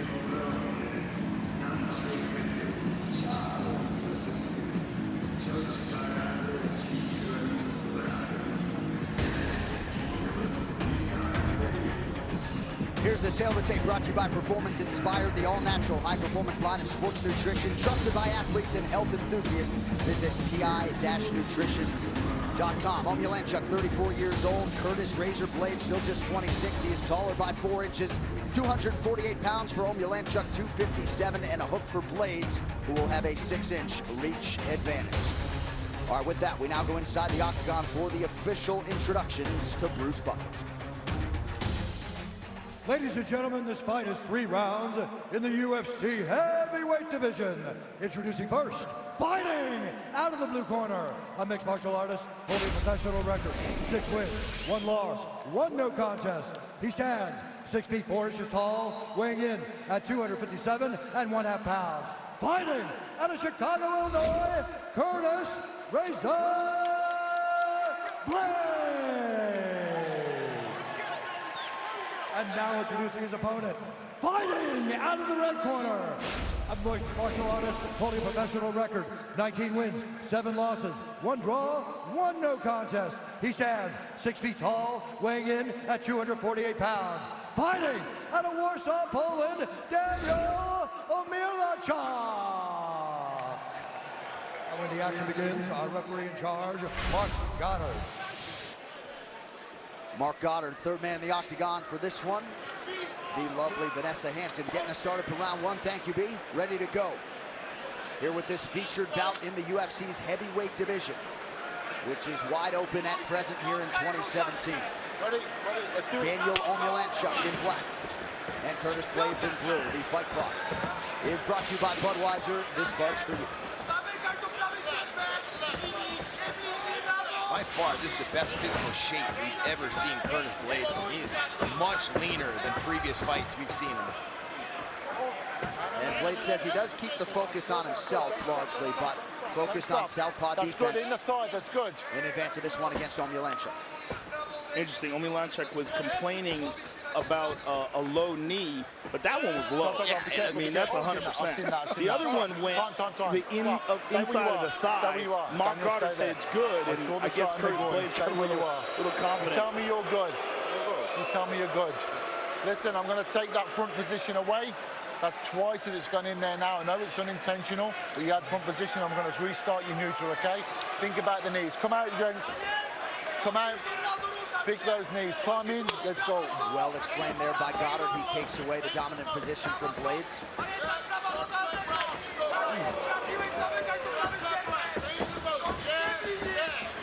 Just remarkable how some of these young athletes make improvements over 18 months or so. I mean, Curtis Blades looks like a totally different striker. But he's just an outstanding athlete.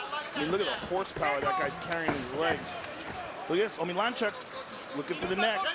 And Blades got him up against the cage, which is where he said in the pre-fight videos that he wanted to get him. He wanted to control him, wear him out, avoid the brawling with Omielanchuk.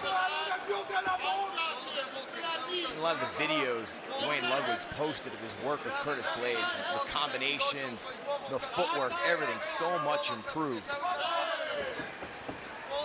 Well, if you haven't had enough action for one night, head to the App Store or Google Play Store and download EA Sports UFC Mobile for free to join the millions of fans that are already playing the game. A solid takedown defense so far from Omielanczuk. He's really worked hard on his wrestling, and not an easy thing to do, but had to travel far and wide all over Poland to find the right guys to train with. And it looks like he's paying off so far.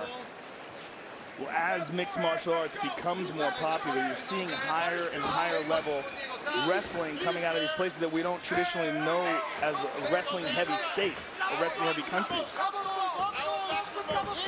Omielanczuk very much a willing striker, willing to be hit, as Joe alluded to earlier. Under 3 minutes here to go, round one.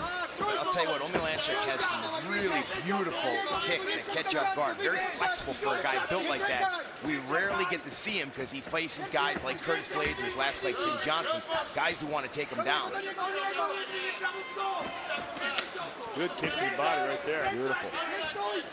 And the Omielanczuk camp was very confident that they'd be able to keep this fight upright and stop Blades' takedowns here tonight. So far, Razor Blades 0 for 2 unofficially.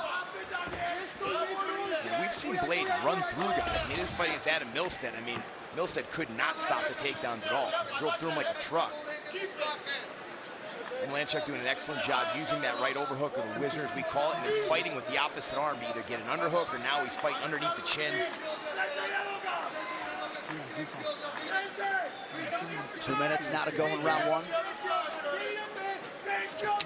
Nice knee to the body by Blades.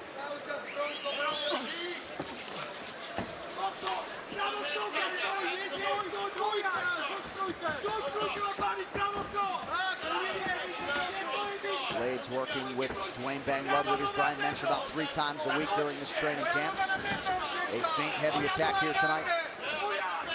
Blades has consistently looked for the takedown against the fence. He also has a very good power double that he showed off in that Ngannou fight.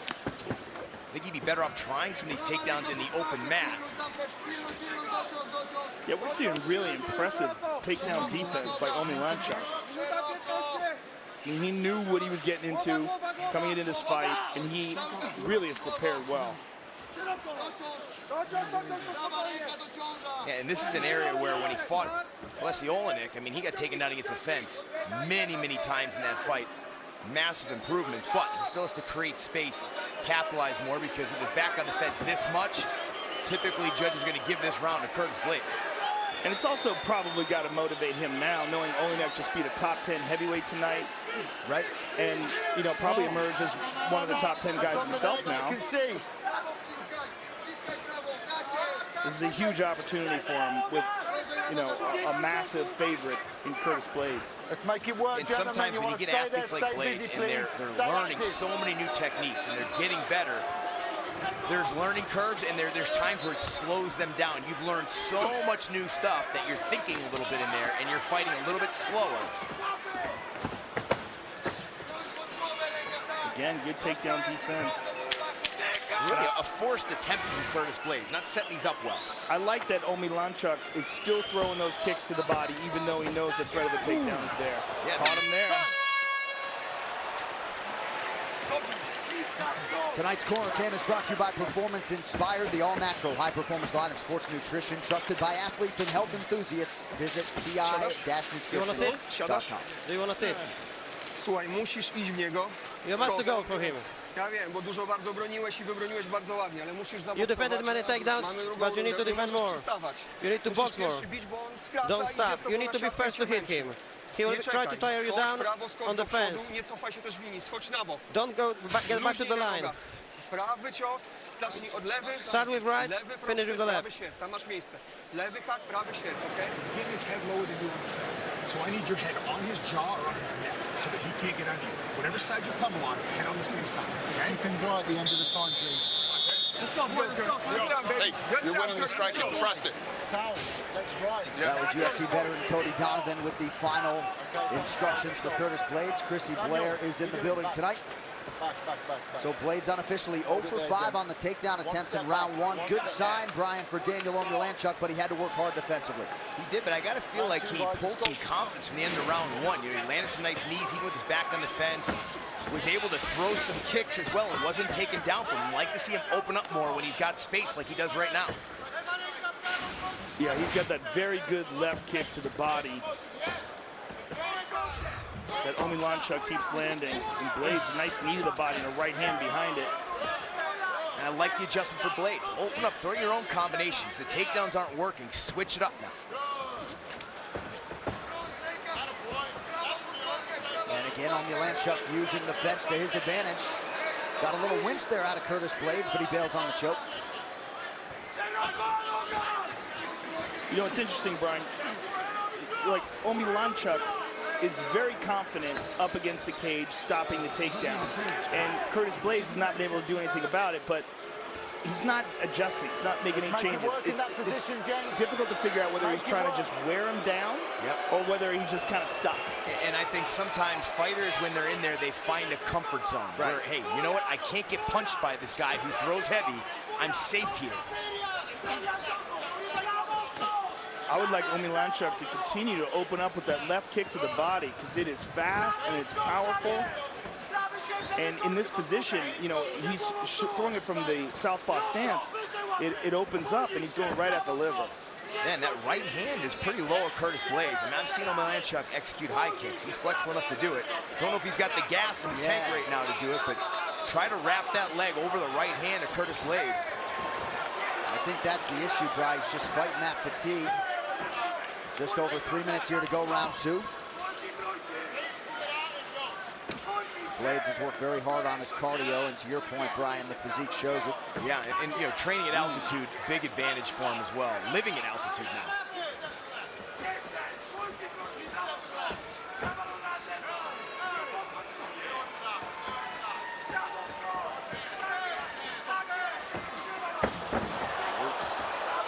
Good balance there from Olenek. Blades working off that jab, trying to close the distance here. Oh, nice knee. Again with a knee.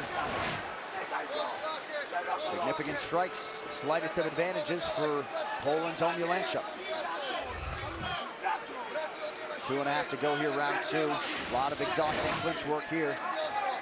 You know, it's interesting, even if he has a significant strike advantage, we know that Curtis Blades is the one that's pushing the attack, controlling the center of the octagon, and continually pressing Omielanczuk up against the cage.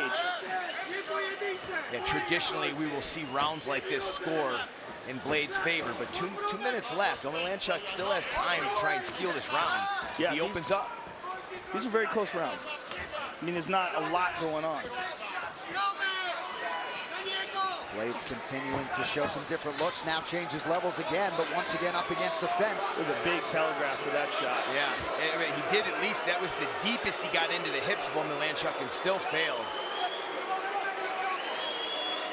And what you're seeing here, the reason why this is slow is you got one guy, Omielanczuk, so concerned with the takedowns of Blades, and then Blades, just a young guy who's learned a lot in the last year of his training, and all that new knowledge sometimes slows fighters down. There's a lull in their fight pace when you're learning so much. I know personally, I certainly went through that early in my UFC career. Pretty good head movement there from Daniel Omielanczuk. Just over a minute to go here, round 2. And if you told him at this point in the fight that he would have stopped all 9 takedowns from Blades, he probably would have taken it. Unfortunately, he has been rendered defensive for most of this fight.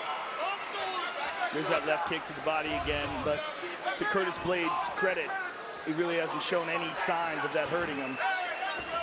And Blades needs to open up more. Now it's time, you know, all the videos of hitting pads and all that other stuff is great, but if you can't come in here in the octagon and execute it. Stop.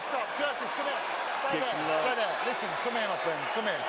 Come here. Listen, stay there. Talk. Curtis, look. Listen, I need you to think about this target.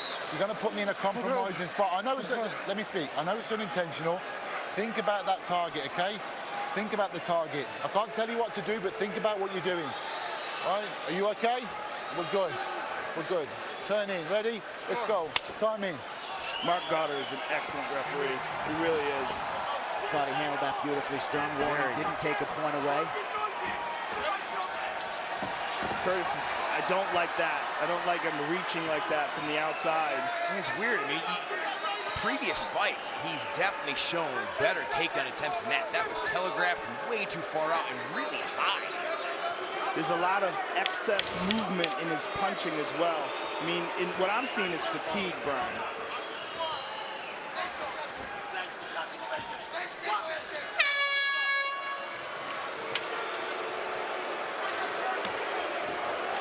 All right, let's take a look at some of the action from that second round. There's a good jab by Curtis, and there's another one.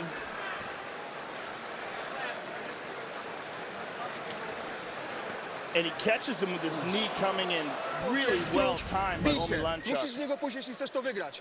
On wisi na tobie, z tego nic You nie have to wynika, ale attack ty if tak you nie want to wygrasz. win. He's hanging on you. Musisz pracować, There's nothing musisz going on niego from it, chcesz to, but he's winning musisz that. to skończyć. You need to finish him. Nie pojedyncza Do you akcja. understand? Not a Lewy single hak, prawy punches. sierp, Go lewy combo. prosty, prawy sierp. Left Lewy jab, prosty, right prawy hook. sierp, lewy hak. To, co robisz, to Left tak, jab, to, do right czego hook, jesteś left jab. przygotowany. That's what we Musisz train tak for. pracować, jeśli chcesz to wygrać. You need to Musisz z work niego if pójść, you rozumiesz? want to win. You have to go for him. I nie skocz na siatkę. Idź w niego, jeśli chcesz to wygrać.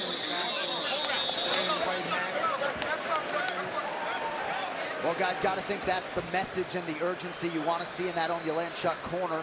He has stopped all 10 takedowns, but Blades gets credit for that, even though they've been telegraphed. He's been the one forcing the issue.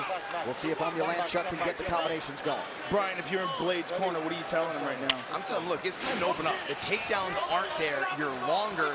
You've trained a ton of striking. Start to open up, throw your own kicks, your own punches, but do it at your range. He's still, whoa, he got tagged. Yeah. He still seems vulnerable in these striking exchanges. He leaves these openings. Ooh. Ooh. What we had hoped coming into this fight was that Curtis, who's this young, very promising contender, was going to be tested. And we're seeing that tonight. Certainly. And again, I mean, there's just a huge transition from being able to look good on pads, look good in drills, and then doing it live against world-class opposition. And we're seeing him lose body fat. We're seeing him look more fit, but it looks like there's still some work to be done. Fight fans, check out the UFC store on your mobile device. Get your favorite fighter gear and more. Shop now. Receive 15% off during tonight's fight. Use code UFC213 and start saving today. Omielanczuk, I mean, best takedown defense we've ever seen from him. Absolutely. And that was a massive focus coming into this one. Put a check in that box. Unfortunately, his offense has been largely muted because he's been the defender. And sometimes you start to rack those successes up in your head, and it limits the rest of your offense. Ooh, I defended that takedown. Ooh, I defended that. Instead of focusing on your own offense. Here are the times now Omielanczuk needs to let loose. When Blades throws one strike at a time, it takes him a while to get the hand back. I mean, it's kind of sloppy. There's holes there. Yeah. Yeah, agreed. And I'd like to see Omielanczuk go to that body more. When the guy's this tired, you see Curtis Blades taking his big, deep breaths. Omielanczuk has powerful shots. I'd like to see him go to that body. Don't just headhunt. Yeah, and especially with the body kick we saw earlier in the fight. 3 minutes now to go in this third and final round. Omielanczuk able to land that right hand partially over the top. See how much he has left here to try to stage a rally.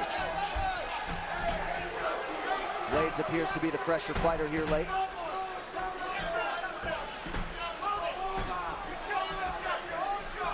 I mean, what we're getting out of this is that Blades is a work in progress. Absolutely.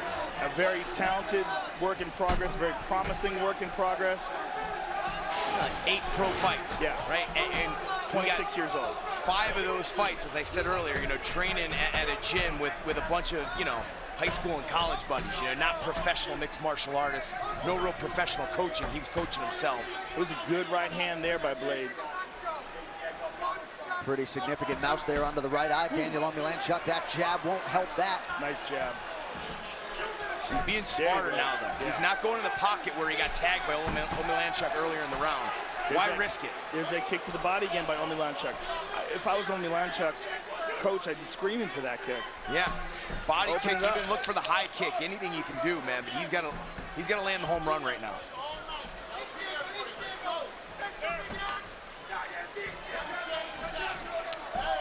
He landed the left hand there. Whew.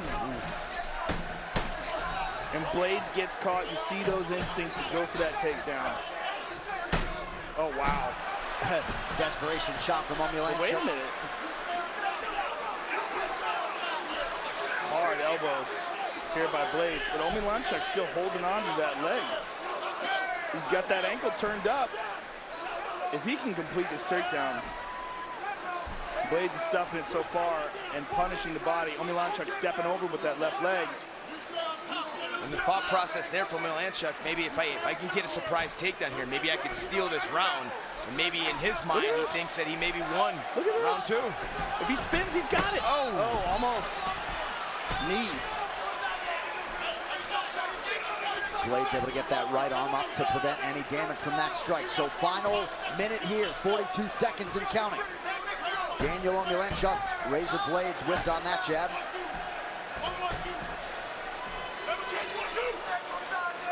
Not the body language you're looking for from Omulanchuk, flat-footed, mouth open. Side kick to the leg.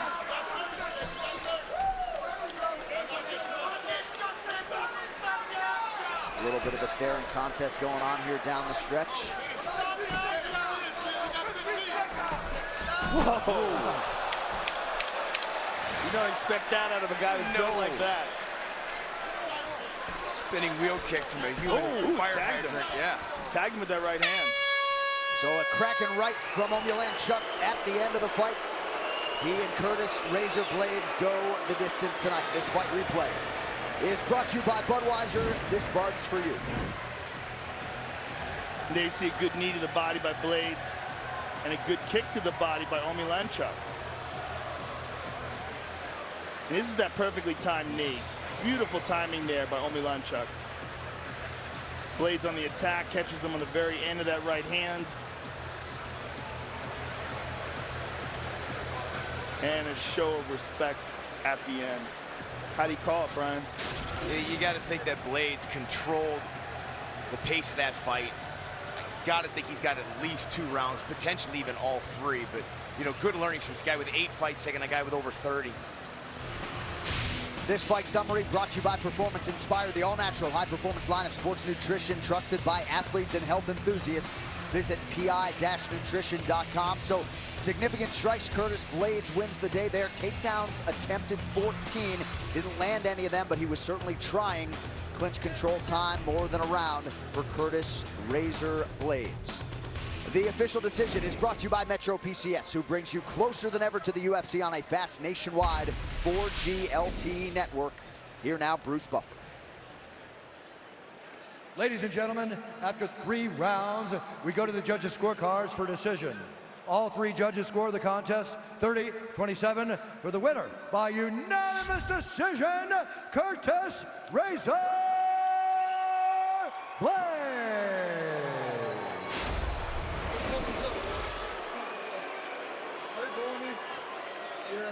I'm here with the winner, Curtis Blades. Curtis, you are a young, promising prospect, and when you have a young, promising prospect, you want to see them tested against a really tough guy like Omulanchuk. How do you feel this fight went? I feel I should have did better on my feet. I know I can do better than that. I went to my wrestling a little too early. It didn't work out. He was ready for my wrestling, made me stand and bang, which is obviously his game plan, and I made it through though. I beat him at his own game. You did make it through, and for a young guy like you, these fights are learning experiences. What do you feel like you learned from this victory? I gotta work on my hands a little bit longer. I think he was a southpaw. I wasn't that comfortable going against southpaws. I really don't get to spar against many of them, so I was really cautious, and I think that bit me in the ass a little bit. Well, the most important thing is you won, you move forward. Congratulations. We look forward to seeing improvement from you in the future. Curtis Blades, ladies and gentlemen. First decision win of the pro career for Curtis Blades. That post-fight interview brought to you by War for Planet of the Apes. Winner takes all this Friday, only in theaters.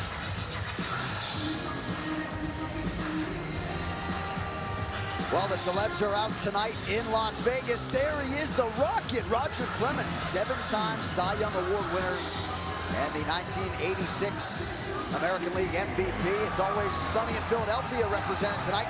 Kate Olsen, Rob McElhaney in the building, as is Chris Cyborg. Now just 21 short days away from fighting Tanya Evinger for the UFC Featherweight Championship of the world. And Joe Rogan, there he is, Justin Gaethje lit up this arena last night against Michael Johnson. We're going to rewrap the highlights here. What a night and what a UFC debut for the still unbeaten Justin Gaethje. Please show this fight. Show the whole fight. It's worth it. This is one of the best fights I have ever watched in my life. Unfortunately, I wasn't here live. I was in my hotel room, but I was screaming. It was fantastic. Justin Gaethje is an animal, and Michael Johnson is an incredibly talented young fighter. So for Gaethje's first fight in the UFC, it was a tall order, and he had some dangerous moments in that fight. I mean, I don't even want to tell anybody about it. I want you to watch it. Right. Go find it, watch it. It was sensational. It was one of the best fights I've ever watched. And it was an excellent coming out party for Justin Gaethje. Let these UFC fans know, this kid is a monster, and he's one of the best 155-pounders in the world. Might be a replay coming up on FS1. You can certainly see it on UFC Fight Pass in the not-too-distant future. All right, breaking news for you now. The UFC will return to Sydney, Australia. UFC Fight Night will be Sunday, November 19th. It'll be the Octagon's first jaunt to Sydney since 2014. 5th overall trip to one of the most beautiful cities in the world. You can pre-register for tickets now at UFC.com/Sydney. Live from the home of the UFC, the T-Mobile Arena, this is UFC 213, Romero versus Whittaker. It is brought to you by Budweiser. This Bud's for you.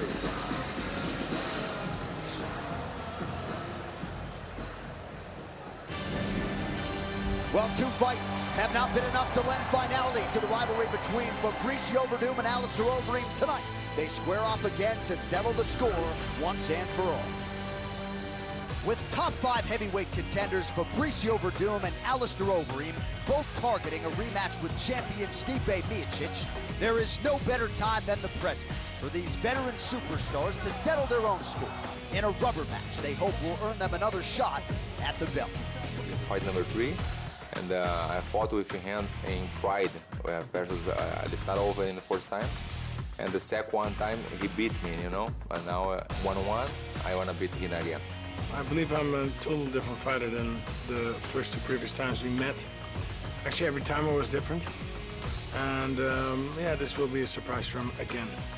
One of the premier strikers in heavyweight history, Alistair Overeem wasn't able to implement that game in a submission loss to Werdum in 2006. But 5 years later, the Reem evened the series, and tonight, he wants to put an end to this rivalry once and for all. There's a rivalry between us. He's a former UFC champ. He is my stepping stone towards the championship title. A former world champion whose mission is to regain the crown he lost to Miocic in May of 2016. Fabricio Werdum enters this spot after a big win over Travis Brown. And now he wants to hand the defeat to Overeem, so as to leave no doubt when it comes to determining the next challenger for the belt.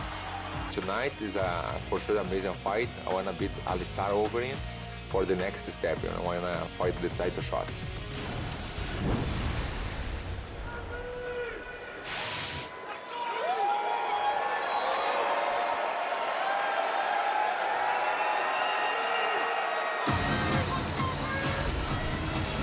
Well, this third meeting just had to happen. It shall be done here tonight. There is the number 3 ranked heavyweight in the world, Alistair Overeem, finished up his training camp as usual at Jackson Wink MMA in Albuquerque, New Mexico. Tonight, Joe Rogan, pro fight number 59 for the ring. And that's just MMA. Right. I mean, you got to think about his kickboxing fights. This guy was the K1 Grand Prix champion. This is arguably a fight between the best heavyweight striker ever in MMA and the best heavyweight grappler ever in MMA. With a few, you know, possible debates out there, Frank Mir and a couple other folks, Minotauro. But this guy, Fedor, is just a sensational striker. And what we've seen from him over the past few years is him being more intelligent with his approach, setting things up, laying traps. Tonight's prep point is brought to you by Budweiser. This Bud's for you.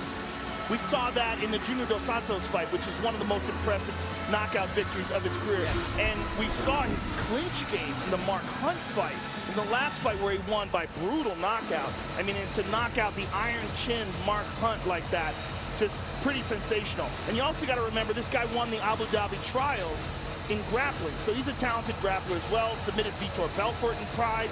Just an unbelievably experienced and well-rounded fighter. Alistair Overeem has finished all but 4 of his 42 professional wins. One of the guys that he didn't finish was Fabricio Verdum. That win came back in 2011. He says Verdum's an intelligent fighter. I respect his experience, but I feel like at present I am the better man. And tonight, Brian Overeem with a golden chance to prove that and potentially secure another crack at that UFC title. Talked to Greg Jackson, asked him what are the keys for Reem to win this fight. He said, look, he's got to keep Verdum occupied, keep him busy. When we're at range, stay at that range, and when we want to close distance, control him on the fence. Very similar to what they did to Mark Hunt.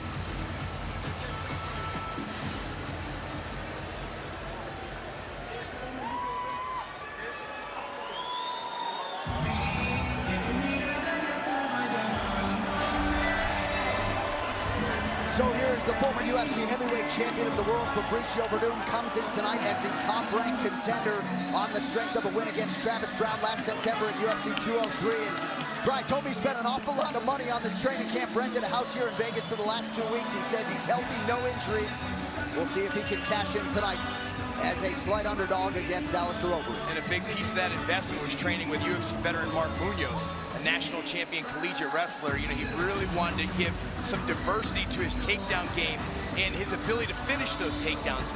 Not sure when he's going to go for that against Reem, but he assured me he will take him down, and from there really feels confident in his ability to get to the mount position or take over Reem's back.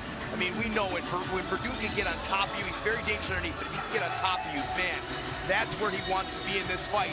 However, his strikes got to get him there. His striking has to set that up. And when guys have been able to get their hands on the chin of Overeem, look, he is vulnerable there. Despite all the accolades with his striking, he can very well be knocked out too. I mean, he has been knocked out many times in his career. Almost a shocking amount when you really add him up with the kickboxing fights. But what Fabricio Verdum has shown is how good of a coach Rafael Cordeiro is, and how you can take a world champion grappler and with that same focus and dedication, make him a world-class mixed martial arts striker. And that's what we've been seeing from him, particularly in his last outing against Travis Brown. He looked outstanding. He opened with a flying side kick to the face. And Alistair Overeem acutely aware of those striking improvements made by Fight Caballo Fabricio Verdum. All right, our Tale of the Tape brought to you by Performance Inspired, the all-natural high-performance line of sports nutrition, trusted by athletes and health enthusiasts. Visit pi-nutrition.com.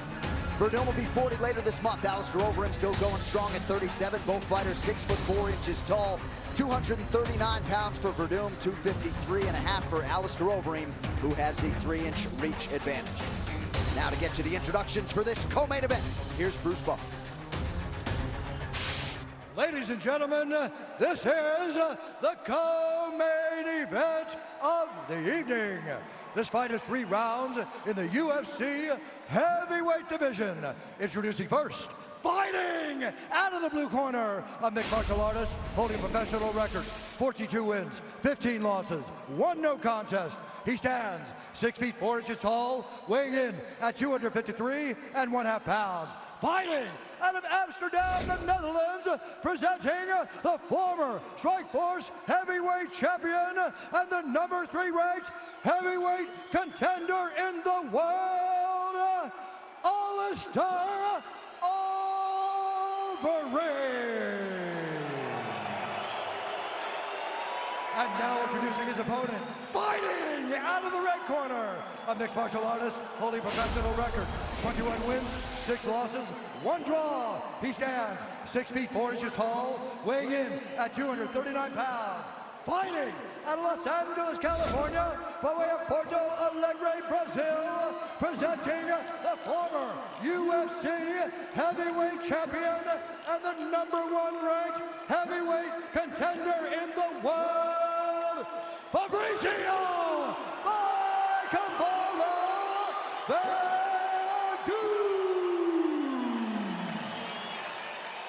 And when the action begins, our referee in charge, Herb Dean. Herb Dean, our referee for this one. The rubber match between Verdum and Overeem. Brittany Palmer, thank you very much. Ready to go.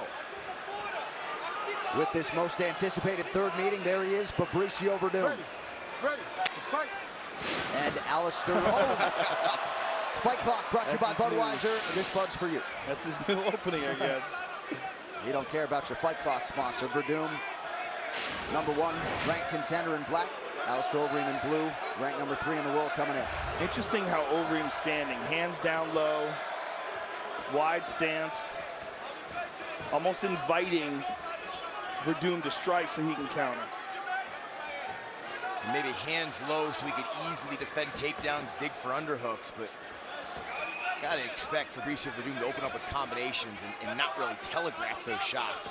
Well, also, though, the hands low, you don't know when those hands are coming. No. You're seeing them coming from real weird angles. And Fabricio being a little cautious, sitting on the outside. That's how Overeem caught Miocic in that fight when he rocked him early. Caught him for a second with a long-range punch. That got Verdum's attention. He did a nice job at least getting that right hand up. He's really found a home, Overeem has, in Jackson's. It's really transformed his overall MMA game. Yeah, he loves to travel and get different looks, but you're right, he always ends up in Albuquerque to put the finishing touches on the camp. His style has become much more intelligent. And this is interesting. We haven't seen him this patient, though, recently. Well, we saw him in the Junior Dos Santos fight. He lured Junior in. Yeah. Junior became a bit impatient, and that was his downfall in that fight. Ooh.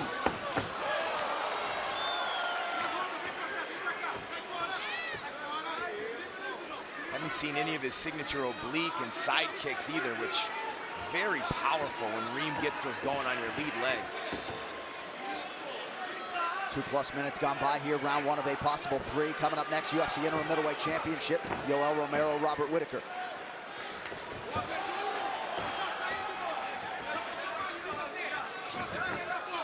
A lot of feints here, a lot of figuring each other out. Remember, these guys have both fought. They fought twice.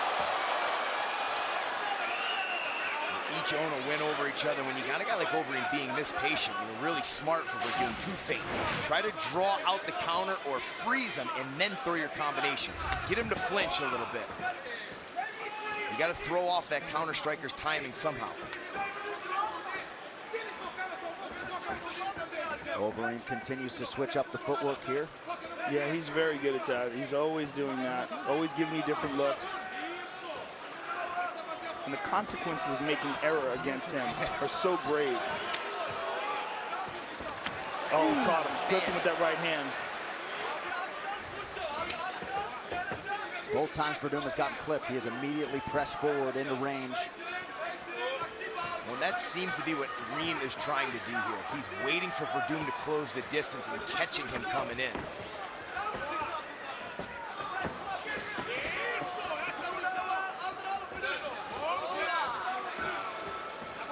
Overeem able to back up out of the way of that Verdum jab offering. Less than 90 seconds now here to go round 1. Beautiful body kick by Cavallo. He's attacking the body early, Brian. That seems to be the strategy. Boy, and he's excellent when he really puts his combinations together and finishes with those body kicks. That's been a big part of the success of Verdum's striking game, is really putting together excellent 2- and 3-strike combinations. Alistair has really fallen into the role of counter striker, particularly in this fight. He's really looking to lure Verdum in and pot shot him. And you know, the danger of that is you could fall behind on volume. You know, he may feel like he's landing the better shots, but right now, Verdum is outlanding him. Albeit slightly 6-2 in terms of these significant strikes landed through 4.5 minutes. Verdum with the front kick to the body. Yeah, not a lot, right? The numbers are low, but they're in Verdum's favor currently. So the 06 meeting went to Verdum by submission. He caught him again with that right hand. That's twice. 2011 meeting went to Overeem by decision.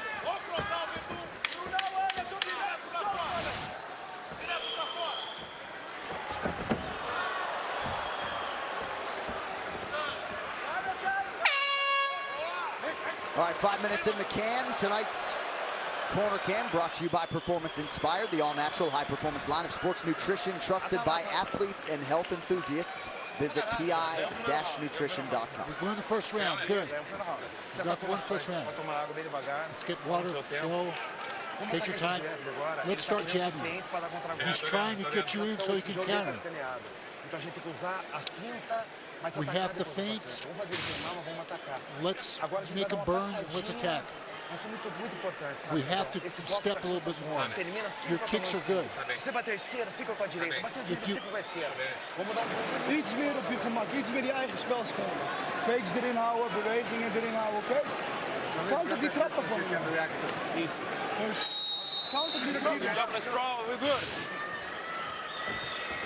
Chrissy Blair getting us going for round 2 here of a possible 3. Brian, any major takeaways from either corner there after round 1? Well, I like what Cordero told me. He wants him to step into his combinations more. He feels like Verdum is just falling a little bit short on some of his punches and kicks. He wants him to kick more. Here he comes, the flying side kick again. Again, I just think for Overeem, it's a dangerous game he's playing because rounds that close, he may think he won that round, but man, when the total strike count is 7-4, you never know what way the judges are going to go with that. Yeah, very difficult to judge, but he did land 2 good right hands, and Fabricio didn't land anything that was comparable.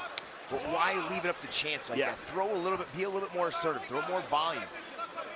I agree, but he may have this idea in his head that the way to win this fight is by knockout. He clipped him with the left hand there. This in Alistair Overeem is the most accurate striker in the history of the UFC's heavyweight division. Landed there. To the body, good takedown defense by Overeem, and Fabricio drops down to the guard. Interesting. If Overeem decides to stay here, I'll be shocked. I'm shocked. Well, he stayed there with Frank Mir. He stayed there with Stefan Struve. Had a lot of success with his ground and pound. He told me on Thursday, look, I'm not afraid to be on top of him. Didn't want to be underneath Verdum, but wasn't afraid to be on top. Let's see if Verdum can make him pay for it. Verdum on the ground is a nightmare, whether you're on top or on the bottom. I mean, we saw that in the Fedor fight in particular. The first guy to beat arguably the best heavyweight ever. Smart move there by Overeem. He can do things to you off of his back that very few fighters can. And you're talking about a legit, multiple-time world champion in jiu-jitsu. And he's training with some of the best guys in the world currently in jiu-jitsu, so he's still learning and evolving too, training with Cobrinha in California.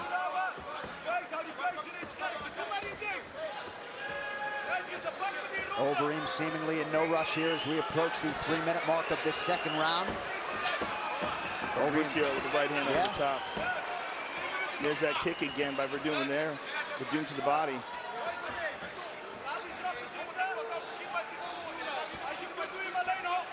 Alistair showing him that leg.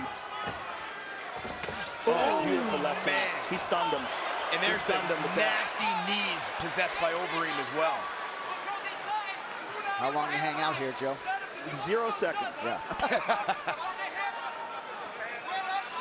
I mean, he should treat Fabricio's body like it's on fire. Just jump out of there the moment you go to the ground. But he's very confident in his ground game, and he's also proving a point that he can survive in his world. Small cut opened up on the bridge of Alistair Overeem. He stung Fabricio with that last exchange before they went to the ground. That was a nasty uppercut, and then the knee to the body as well. Overeem has some of the very, if not the best knees in the game. He's thrown that lead uppercut a few times without any setup. That one certainly landed significantly. There it is again. 2 minutes now to go in round 2.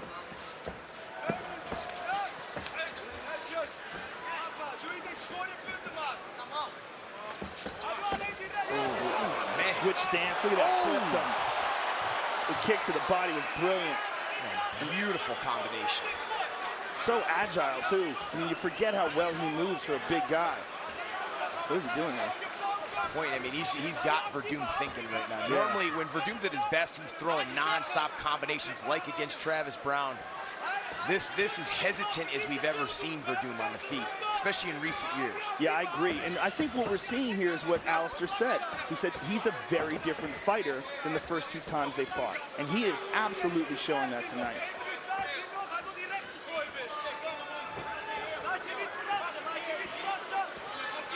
Both guys very flat-footed here, just over a minute to go on the round.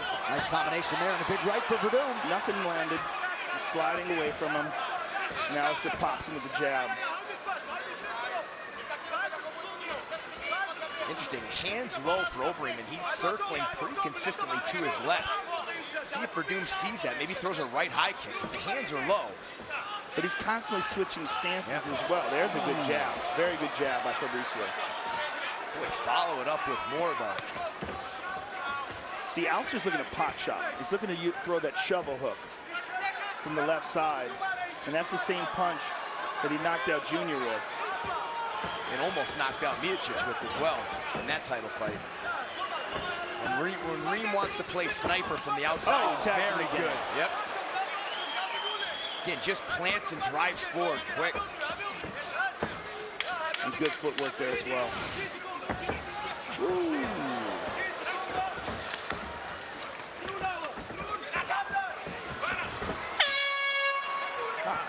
So a strong second round for Alistair Overeem. 10 minutes now in the books. Let's take a look. Here's kick to the body. Verdum looking for the takedown. Excellent job by Overeem digging for the underhook and then gets Verdum to pull guard. Overeem would eventually get out of there. And there's that beautiful uppercut that stunned him, followed by a big knee to the body. Man, just so much power when he throws those knees. And the looping left hook that he threw as well, doing an excellent job pot shotting and then followed up with this kick and then the right hand over top. Beautiful combination there. There's the jab though later in the round that looked like it stunned Reem for a moment. Yeah, good solid stiff jam. Every time you come with the jab, he tries to the left. But you have to get him. He's already given you your best. Now let's show our best.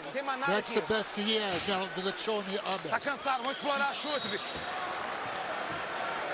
Interesting advice. Yeah, absolutely. Third and final round, Alistair Overeem, Fabricio Verdum. Massive 5 minutes in front of these guys right now. Joe, you mentioned earlier tonight the uncertainty of Cain Velasquez, Junior Dos Santos, and Francis Ngannou have a date in September, but huge 5 minutes coming up here. Yeah, and this really doesn't this highlight the real problems with the 10-9 system or the 10-point must system? Because maybe Fabricio Verdum won that first round by 10-9. Maybe Alistair Overeem won the second round by 10-9, but it's a very different 10-9. Right. You couldn't call it 10-8. No. But clearly he won it by a much wider margin than the first round was won by Fabricio. If in fact Fabricio won the first round, which is very arguable that he didn't. But it really highlights the problem that we have with the scoring system in MMA, which is why it's unfortunate that Nevada hasn't adopted the new system. Yeah, absolutely. Especially Nevada. Well, and it's just awful for these fighters, too, because they can't get any consistency. And this is what we need to see from Verdum. He's got to get busier. He is, but none of that stuff really found a home. You know, again, though, he's at his best here where he throws nice combinations. He's just been very hesitant tonight, and I think it's costing him.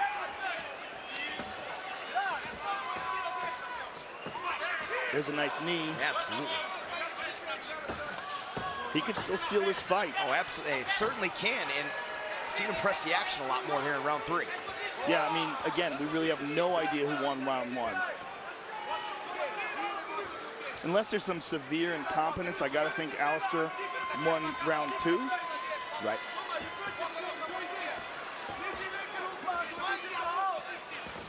Again, he goes to that lead left hand. But there's a bit more slop to it now. There's a bit of fatigue showing. There's a bit more flat-footed. Oh, he stunned him. He hurt him. Verdum knocks down Overeem with a knee. Overeem's got to be careful. Oh, he slipped out. Slipped right out of it. Boy, Verdum has got to fight to get off his back right now. Yeah, that was the best moment in the fight for anybody. Verdum reverse somersaults out, back to the feet. Alistair's still wobbly. Uppercut for Doom. Oh, the right jaw. I'm not sure Overeem is totally recovered here. No, I don't think he is. And he's Verdum's using quickness, not putting everything on him. He's being quick here, looking for the finish. Level change from Cavallo. Plants Overeem on his back. Big takedown for Fabricio Verdum. 2:27 to go. You guys like that strategy? I think it's perfect right now. This is how Stipe finished him. He's hurt. Fabricio's connected several times hard this round. I mean, Alistair could be in real trouble here. If Fabricio could posture up with his head pressed up against the cage here, Alistair can't move his head.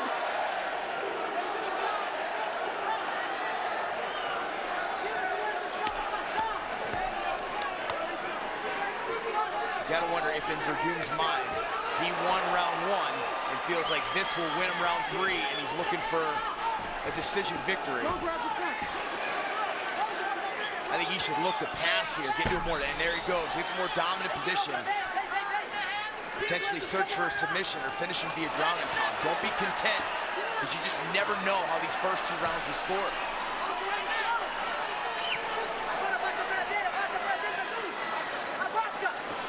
Now Overeem closes the guard, but zero thought for Verdum to go back to his feet. I think he's in a good position. I think what he should try to do is posture up and separate those legs.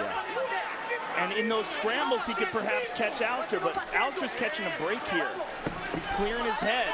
Guard's wide open. Look to the time to pass is right now. Yeah, well, at least he gets to posture up with the guard wide open. Now, as soon as Alistair grabs a hold behind his neck, then he can't do that anymore. Not a lot of time here.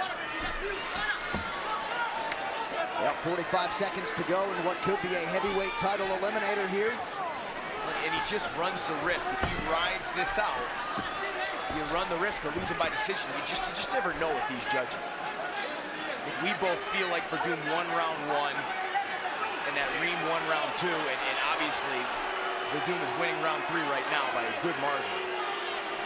Yeah, the biggest margin so far in the fight. And it points back to your point you made on the 10-9 system, right? This has been by far the best round by anybody in this fight, and it could receive the same exact score as the first round did. Yes, ridiculous. Good hammer fist by Verdum here down the stretch. Not much time.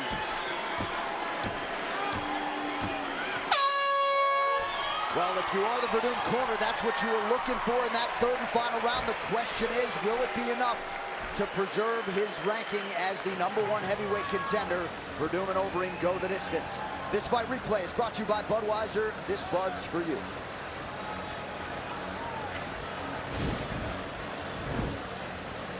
And here it is. Boom! Big knee on the chin. Legs give out for Overeem, and Fabricio jumps all over him. There's a nice right hand. Stunned him further. Jab. You see the rubber-legged Overeem moving up to the cage, and Fabricio takes him to the ground and controlled him, but really never got anything big off after that. And I expected after that takedown to maybe see Verdum look to pass, look for a submission from top. Otherwise, man, maybe keep it on the feet a few more seconds and you land one more knee and finish that fight. Verdum just went over to Dana White and said commentary. Wants his Spanish or Portuguese commentary job back. Let's get to the fight summary, brought to you by Performance Inspired. The all-natural high-performance line of sports nutrition trusted by athletes and health enthusiasts. Visit pi-nutrition.com. So, again, not a lot of numbers to digest here, but the knockdown for Verdum in round 3, the takedown, significant head strikes even, significant body strikes piling up there in that 3rd and final round for Cavallo, Fabricio Verdum.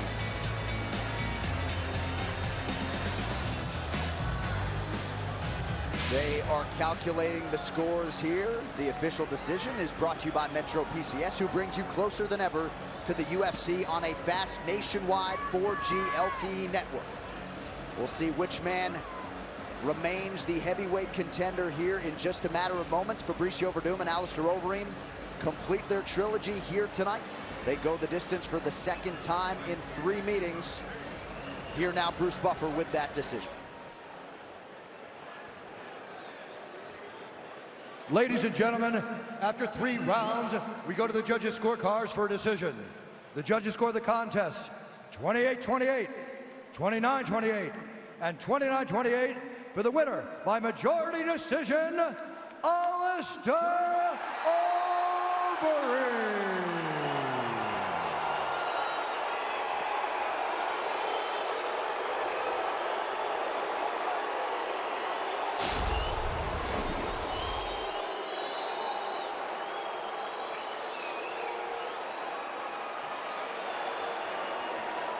All right, I'm here with the winner, Alistair Overeem. Alistair, a very close fight, a big second round for you, a big third round for Fabricio. What were your thoughts at the end of the fight? At the end of the fight, first of all, a lot of respect to Fabricio. Great fighter, great adversary. My thoughts about the fight, I thought I had the first 2. Of course, Fabricio had the third. Were you concerned at all by the end of the third round that perhaps him knocking you down could have won the fight for him? I definitely have to admit that first round was not one of my best. It was a very good round for Fabricio. I had the first 2 rounds to judge sport. But a lot of respect to Fabricio. I fought him twice before. This is the third time. He became UFC champion. I have a lot of respect for him. And yeah, that's it. Well, congratulations. This puts you back in a position to fight for the title again in the future. Give us your thoughts on that. The hard work continues. I fought Steve before the heavyweight belt. I didn't get it. I doubled down and went back to work. And the work will not stop until I have UFC heavyweight title. Boom. Congratulations. Alistair Overeem, ladies and gentlemen.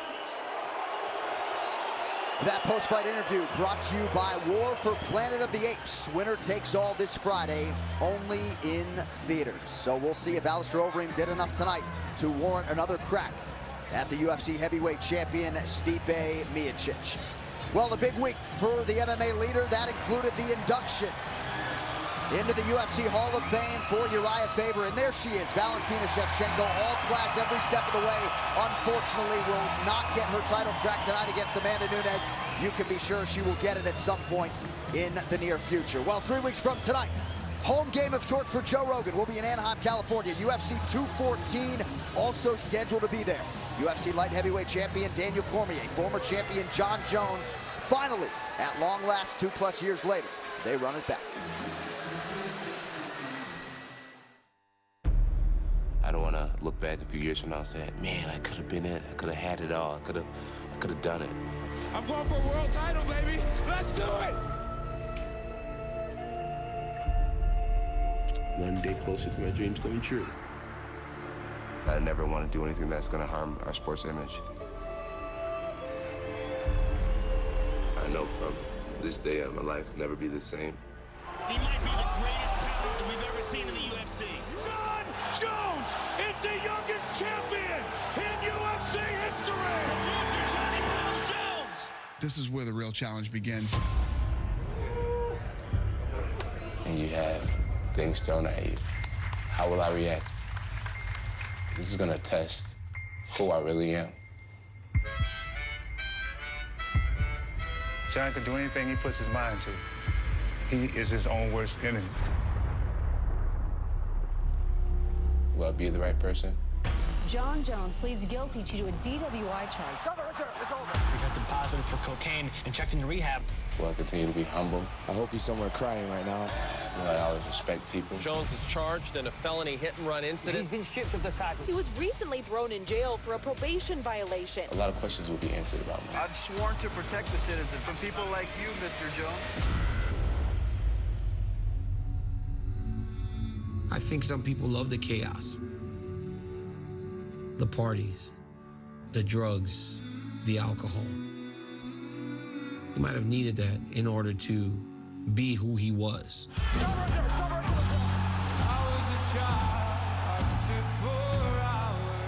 unpredictable stuff. Some strong demons tugging at him. And until you completely give in to the fact that these demons have you,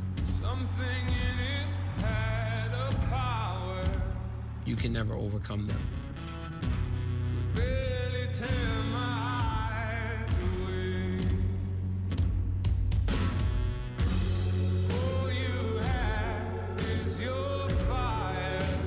DC is so in love with the narrative.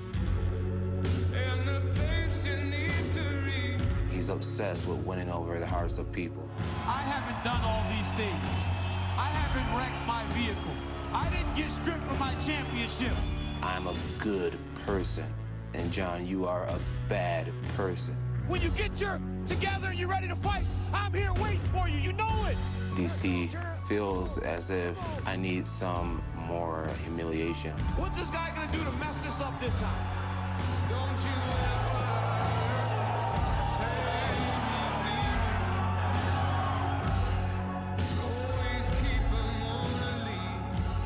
I'm sick of being that guy, and I'm ready to get out of my own way. We may see John become the person that he's always tried to convince us that he is. The only way he becomes that person is he loses to me July 29th.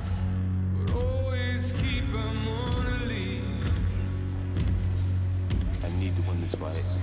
I need to get my life back. Man, that's deep. That is deep, but it is the story that's as old as time when it comes to combat sports and talented athletes. It's temptation, it's fame, it's all those things. It's the incredible talent and ability that Jon Jones possesses, and all the terrible things that he's done and all the mistakes that he's made. But he still has a chance to turn this story around and make it a happy ending. He still has a chance to be, in my opinion, the greatest light heavyweight the world has ever known. You know, other than Mighty Mouse, the best pound-for-pound fighter we've ever seen in the octagon. I trained with the man for years, and look, I've been around athletes in the sport for a long time. I've never seen anybody improve and just be the most natural athlete for this particular sport in history. I mean, this kid, you could show him something once, he doesn't just pull it off on you, he pulls it off on every single world-class athlete in the gym, and then he just tries new stuff in the octagon and finishes people with it. He is that talented, but man, Cormier is the most focused and motivated I've ever seen him. And he has held the belt now for more than 2 years in Jon Jones' absence. I guess for Johnny Bones, easier said than done versus Jones to 21 days away now in Anaheim, California. But coming up next, our main event of the evening, 40-year-old Yoel Romero. A perfect 8-0 in the UFC. He has been overdue for a championship opportunity, but he gets it tonight. And it comes against a man nearly 14 years his junior.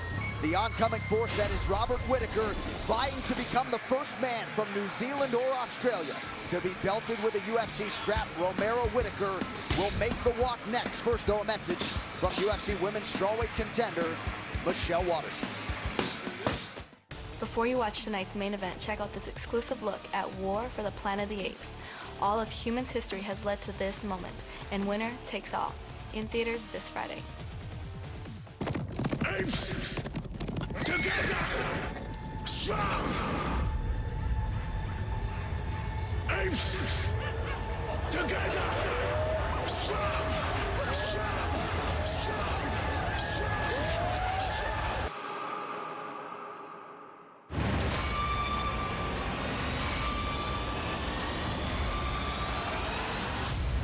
Prepare for war.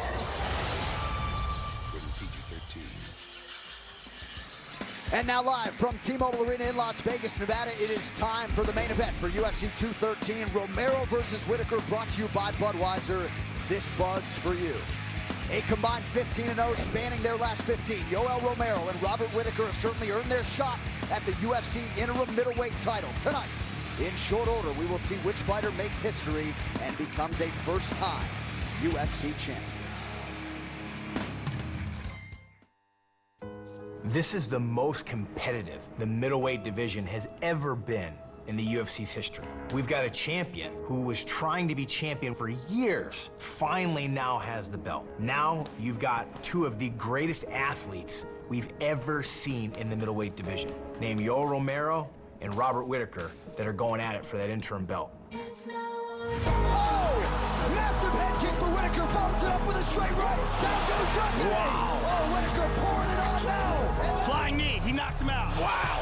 Huge elbows. That's it. Yoel Romero. Tengo talento para esto. Right on cue. Romero's skill set is very high caliber. Oh!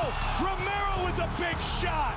He's in there to win, and I need these tough fights to push me further, to truly bring the best out of me. Whittaker's coming through with some heavy shots. That is it, Robert Whittaker.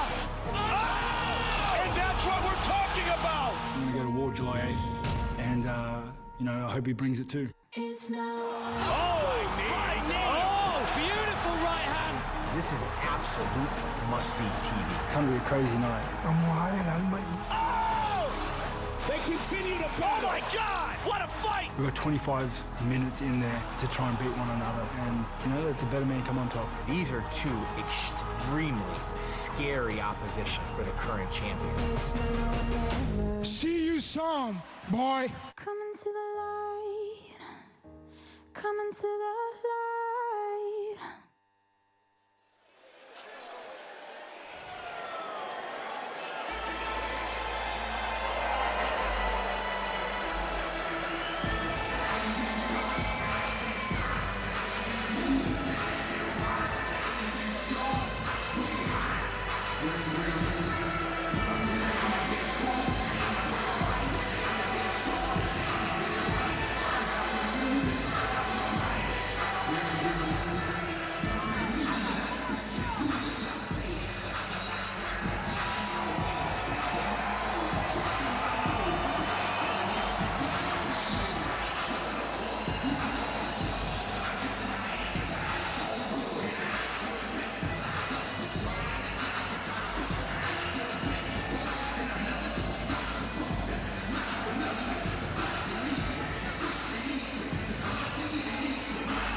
Well, it has been all systems go for the New Zealand-born Robert Whittaker since moving up to the UFC middleweight division.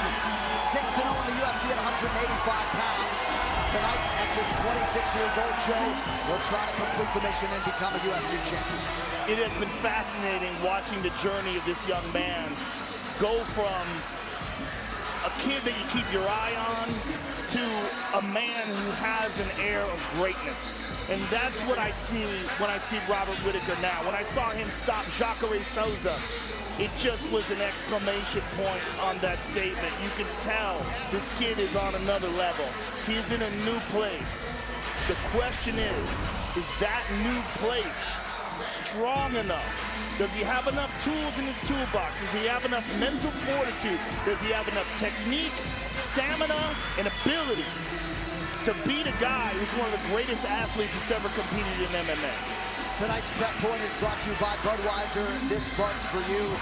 Brian, it's been remarkable to watch the evolution of Robert Whittaker. He has evolved into one of the better strikers this middleweight division has ever seen, and tonight that figures to be the heart of what he'll try to do against Yoel Romero. In my opinion, he's the quickest guy in this division. And when his hand speed is on point, he's quick, he's accurate, and it also allows him to get in and out before anybody can touch him. Not just with counter strikes, but also with level changes and takedowns. His footwork allows him to control distance and dictate the pace of a fight. And pace is going to be one of his biggest weapons tonight. We've seen Romero fade before. Romero is a low-volume guy, and the longer this fight goes, the more the odds swing in the favor of Robert Whittaker, who's going to throw more volume. I expect to see him win rounds tonight. And if this goes the distance, man, you got to favor this kid because he is a very active and accurate striker. I think the question is going to be, can he deal with the wrestling? Is he going to be able to stop the takedown? And can he deal with those ridiculous bursts of speed and explosion that are possessed by Yoel Romero? I asked Whittaker about the magnitude of this moment and this chance for Australia, for New Zealand. He said, I'm trying not to run with that train of thought, put undue pressure on myself. But it comes down to this for Robert Whittaker, the biggest fight of his life. Now just moments away for the UFC interim middleweight title.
2000 Olympic silver medalist in freestyle wrestling and one of the best athletes to ever cross into this UFC octagon. Brian Stan, the American top team product, Yoel Romero, 25 minutes or fewer away from UFC gold.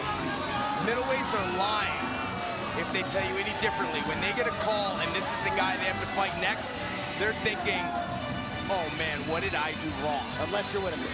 This guy is just that scary. I mean, his fight against Lyoto Machida barely did a thing early in the fight, and all of a sudden explodes in a later round, takes him down, elbows him into oblivion. Chris Weidman was fighting him perfectly, doing everything right. Out of nowhere, flying knee, knocks him out in an instant. Every moment you're in the octagon with this guy, you are in danger of him finishing you with something. We've just never seen someone this explosive in the octagon before. Oh! Almost knocked out his own coach. He just tagged him in the head. Doesn't look happy. But he's an incredible athlete, incredibly explosive, fantastic wrestling talent, and that's translated amazingly well to striking. His ability to absorb a shot is also pretty spectacular. Yes. And he recognizes the limitations of his style, and he knows how to pace himself. The question is, does he know how to pace himself for 5 rounds with a whirlwind like Robert Whittaker? Absolutely. And when I had a deep conversation with him this week, and he talked about how they studied all of the foot placements of Robert Whittaker. Where does he step in his combinations? Really getting analytical so they can take this guy down and be on top and grind down that pace and control this fight. That was the big theme of this camp.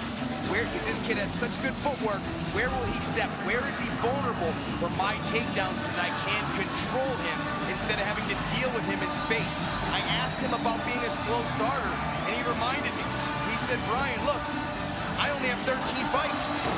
Some of these fights early in my career, I was trying new techniques. I was taking my time, just trying to get some experience.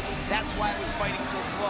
But when you hurt me, that's when I look to finish you. Yeah, he's only had 1 fight in the last 18 months. Of course, the unforgettable finish of Chris Weidman, and 5 of his 6 UFC knockouts have been in that 3rd round, right? So he is a guy who changes things up in terms of his approach, his speed, and his power, and a lot of those knockouts have come later in fights.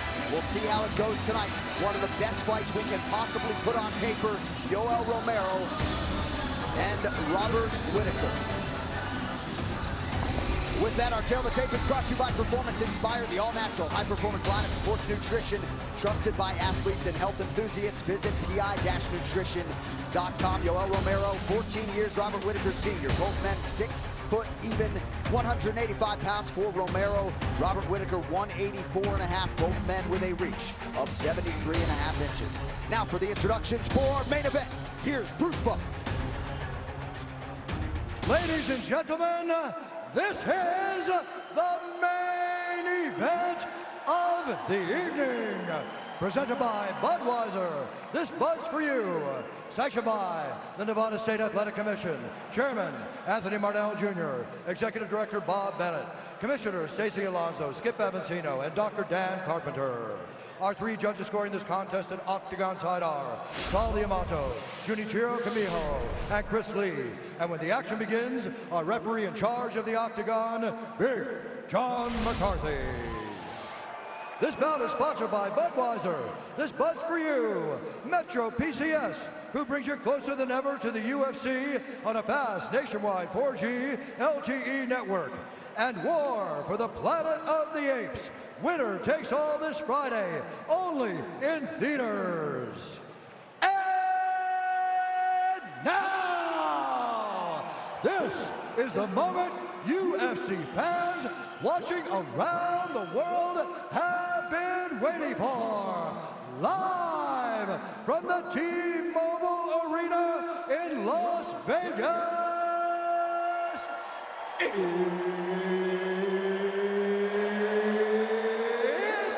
time! 5 rounds for the interim UFC Middleweight Championship of the World. Introducing first, fighting out of the blue corner, a mixed martial artist holding a professional record, 19 wins, 4 losses. He stands 6 feet tall, weighing in at 184.5 pounds. Fighting out of Sydney, Australia, presenting the Tough Smashes welterweight winner and the #3 ranked middleweight contender in the world, Robert the Reaper Whittaker. And now introducing his opponent, fighting out of the red corner, a mixed martial artist holding professional record, 12 wins, 1 loss. He stands 6 feet tall, weighing in at 185 pounds. Fighting out of Coconut Creek, Florida, by way of Pinar del Rio, Cuba, presenting the 2000 Olympics freestyle wrestling silver medalist and the #1 ranked middleweight contender in the world, Yoel, Soldier of God, Romero.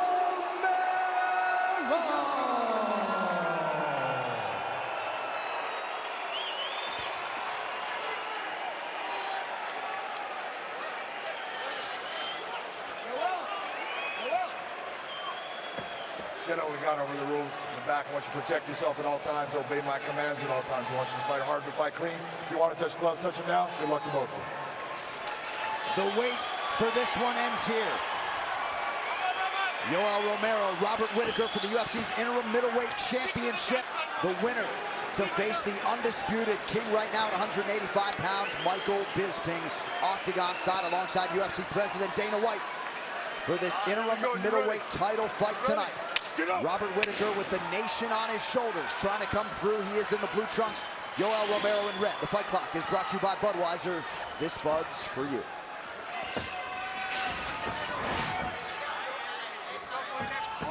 Romero out of the southpaw stance. Whittaker, the orthodox fighter.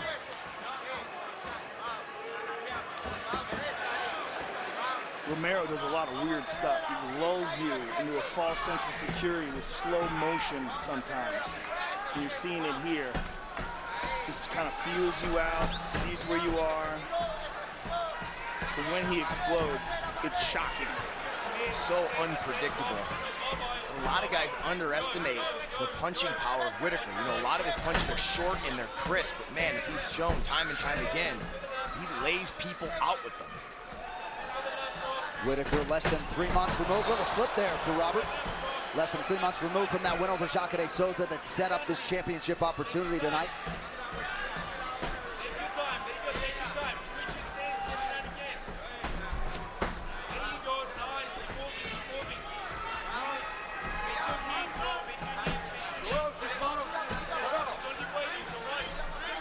Whittaker back in the center of the octagon. This is really where he wanted to be.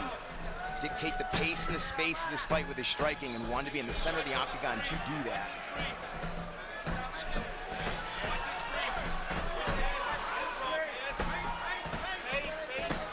Whittaker really wasn't concerned about 5 rounds tonight. Looked like Romero landed a kick to the body. Nice timing though on the jab by Whittaker as well. Whittaker's closing in very quickly. Beautiful jab there by Whittaker. The way he's closing the distance is very quick. And he uses his legs to really snap in and hit you. It's not just an arm punch, it's a full body. Hook kick. And Whittaker nearly made him pay with a counter right shot here from Romero. Whittaker goes down. We see a lot of times Romero, when he takes guys down, he sacrifices top position because he just postures up and throws bombs. Here he tried to keep on, but that's a big mental win for Robert Whittaker, escaping that easily. That's a loss in my eyes for Romero, who used a lot of energy to execute that takedown and really didn't get much out of it. Tried a flying knee. Look at this. Wow. Whittaker with a takedown defense. Sensational. Excellent hips there, somehow getting his legs back under him. But if you're in the corner of Whittaker, this is what you want. Get this guy to expend as much energy in round 1 as you can. And then look for him to fade later. They really do believe that Romero will slow down if this fight gets into the 4th and 5th round. Whittaker's takedown defense north of 91% coming in. Less than 2 minutes now to go round 1.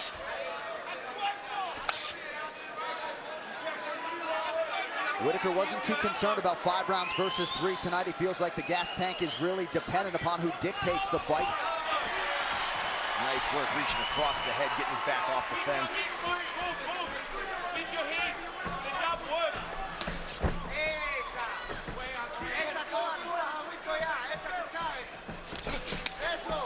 I may be wrong, but I'm looking at Robert Whittaker's right leg, and I think he might have injured it in one of those scrambles. There's something about the way he's moving that just seems a little off. It looks like the top of his foot has a cut on it.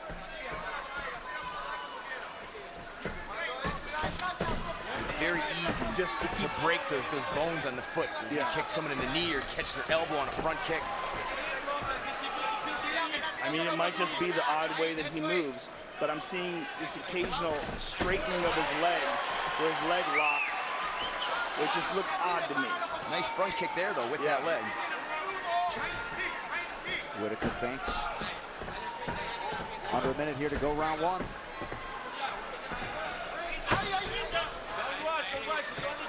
Watch what you're going to come up with. You're going to scream. He's got his spot to do, bro. Watch it.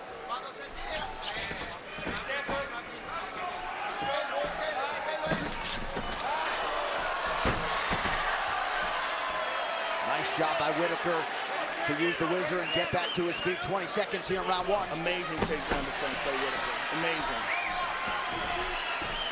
Not an easy round to score, though. Ooh. Powerful inside leg kick. Ooh, just flicked him. Good sign there. But Whittaker was able to throw that right just out of range with a massive right hand. It's all right, it's all right. Does appear to be moving a little bit gingerly, Joe. Yeah, something just seems Fabs. off. Fabs, right stool. Boy, his corner forgot the stool. They're late to getting in there for him. Sit, Robert. Sit, Robert. Sit. All right, mate. Breathe. Breathe. Take a little bit of water. Okay, he's stomping on your left leg, okay? Huh? Yours? Okay, you need to make sure that you switch his stances left and right. Let him to think. You got to drive with that jab. He doesn't like to push you to the stomach either. But he's waiting for you. He's a Kiana. So you just make sure you don't fall into that spring. He's going to be looking for time for the spring. Okay? Where does it hurt on your leg? Where does it hurt? So we're going to try to find out when it happened, but I do believe he just said my left leg is trashed. I think this is where it happens. Oh, that's it.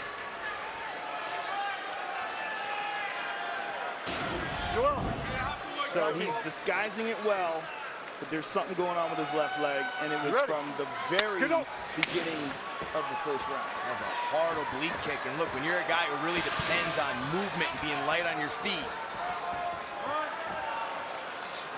big injury for Whittaker to sustain. Until he's fighting through it. Yeah, that is the lead leg, and you can see now, hard for him to put pressure on it. I'll tell you what, though, look, there's already some bruising on the inside of the left knee. Yeah, that was from an inside leg kick that Romero landed towards the end of the round. Yep. But Whittaker's having a real hard time pushing off that. But he's just throwing it anyway. He has said in the past, no better place to break my hand than the octagon.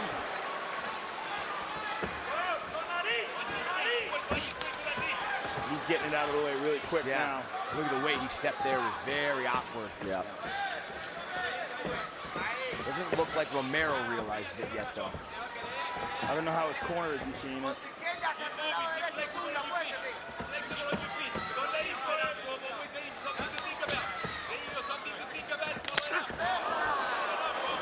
Been a lot of those collisions as both men try to advance. Looked like Whittaker ate a knee to the chest, though, and beautiful level change from Romero. Let's see if he can get some top time here, though. Staying heavy. And there, look, Whittaker had an opportunity to lift with butterfly guard there, and if his left knee is hurt, he couldn't do it, and he immediately left butterfly guard to close his guard. Not something I would do if I wanted to get Romero off of me, but if your knee is trashed, like he said, man, you're going to have a hard time lifting. Yeah, and if his knee is trashed, it's going to be very hard to keep weight on it as he's trying to get back up to his feet and use it in awkward angles. He might just try to hold on here for Big John to stand him back up. Yep.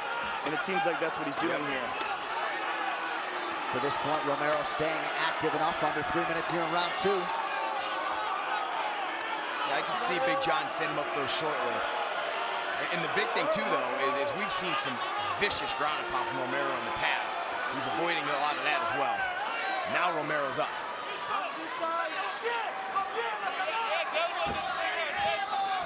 Romero tries to pass, unable to do so.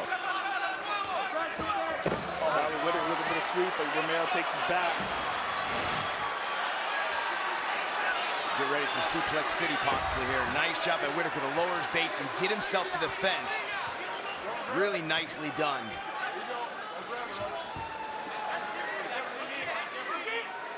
Yoel still with control of the body. And lands a knee now, tries to kick the legs out from underneath Whittaker, not happening.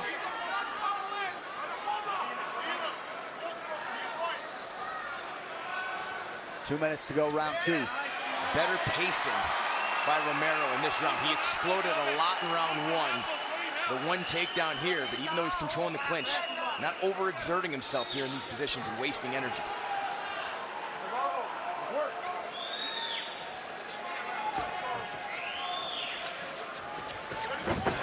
Beautiful trip.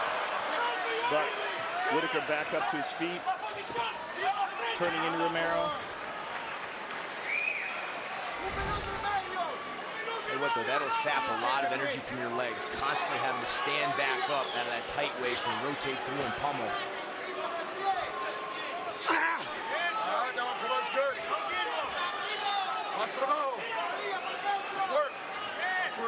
Whittaker landing that right knee.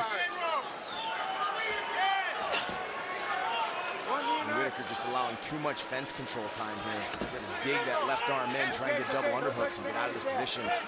Or reach around the head like he did in round 1. So John McCarthy not seeing enough action. Back to the center, less than a minute to go here in this second round of a possible 5. Romero 2 for 5 on his takedown attempts thus far. Ooh. You see him, he tried to hide the wobble with that punch. Whittaker showing off a pretty good chin there after a big right hand from Romero.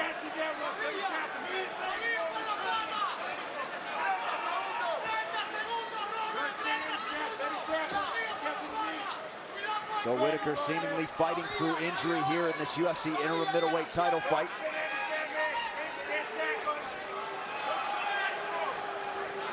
Romero just doesn't want to give him any space. He also doesn't want to waste too much energy himself.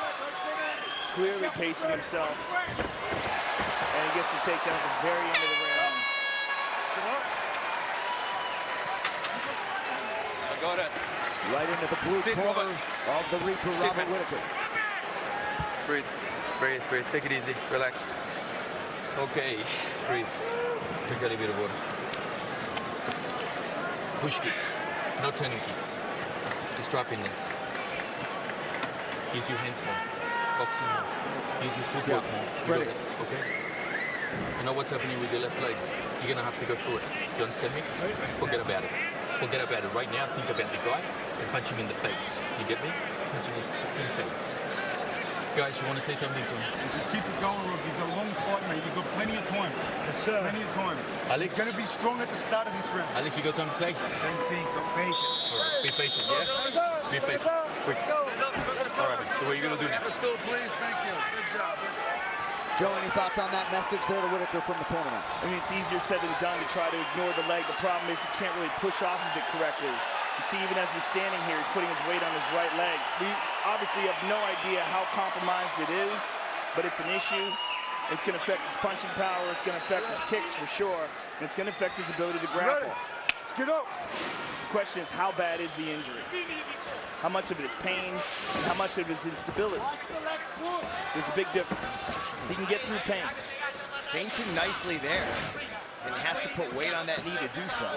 But I've been really impressed with Romero and some of the fight IQ we've seen from him. We've seen lack of focus before in previous fights. His fight against Derek Brunson, fight against Hani Marks, Tim Kennedy. He's had these lapses of focus where he's gotten caught, where he's got taken down. Here, though, late takedowns in each round. Could very well be up 2 rounds to none right now and hasn't overexerted himself. Yeah, Stop. looks very Time. fresh. Go over there. They're going to clip the tape Get up here. off of Romero's glove. Give me that real quick. Cut that. Whittaker does Get right keep back going to there. that push kick, but at least to this point Shut in the the round, gate. he has been unable to land. Fight. The last round, he followed up that push kick with a nice hook and did land. That's one of his better combinations. So yeah, we have not seen Whittaker let his hands go like we're accustomed to seeing with those quick, fast, accurate combinations. I'm shocked that he's throwing so many kicks. If his knee really is trashed. But it may just be a pain thing and not a stability thing, in which case it makes sense. He's definitely gotten away from his jab, which is an excellent strike when he sets up his follow-on harder punches.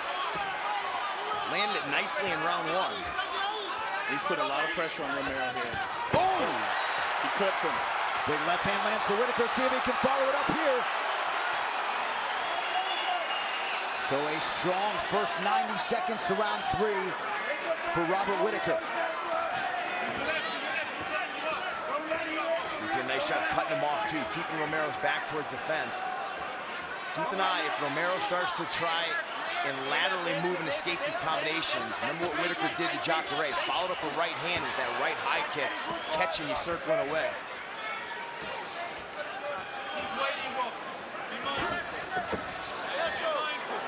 As we mentioned off the top, this has been a huge round for Romero in his UFC career. Of course, all of those previous fights were only scheduled for 3, scheduled for 5 here tonight with the UFC middleweight belt on line. Exactly right. Finished Derek Brunson, 3rd round. Machida, 3rd round. Chris Weidman, 3rd round.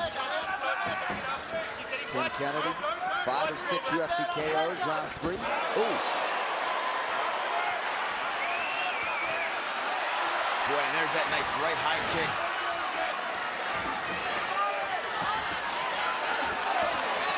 Distance strike starting to pile up for Bob Whittaker. Less than 2.5 here to go, round 3.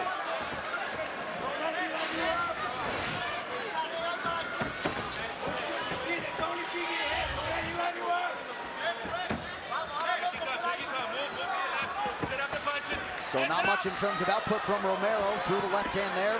Whittaker counters. Perhaps Romero starting to fade a little bit. Yeah, I believe so. And he's looking to just explode with one big bomb and conserve himself in between. Boy, that was excellent feint. Double feinting there as he closed the distance and really drew out a bad shot from Romero there. He's still able to move well, despite whatever's going on with his knee. He's able to close the distance well, explode forward, stuff takedowns. He's obviously got some sort of an issue, but he's making up for it. And Romero's not even throwing strikes, not jabbing, not kicking. Oh, beautiful work there from Robert Whittaker. You can almost feel Whittaker's confidence rising here as we approach the final minute of this 3rd round. Whittaker does an excellent job of same-side attacks. A lot of people, if you punch with the right hand or kick with the right foot, they expect you to follow up with the opposite hand or leg. Whittaker using nice right punch, right knee, right punch, right high kick. A little unorthodox, catches guys off guard. Looked like that right hand landed partially. Robert Whittaker came in with the best strike differential regardless in UFC middleweight history. Romero's not throwing anything. Yeah, as fast as Robert Whittaker is, it is very evident that Romero's trying to conserve himself.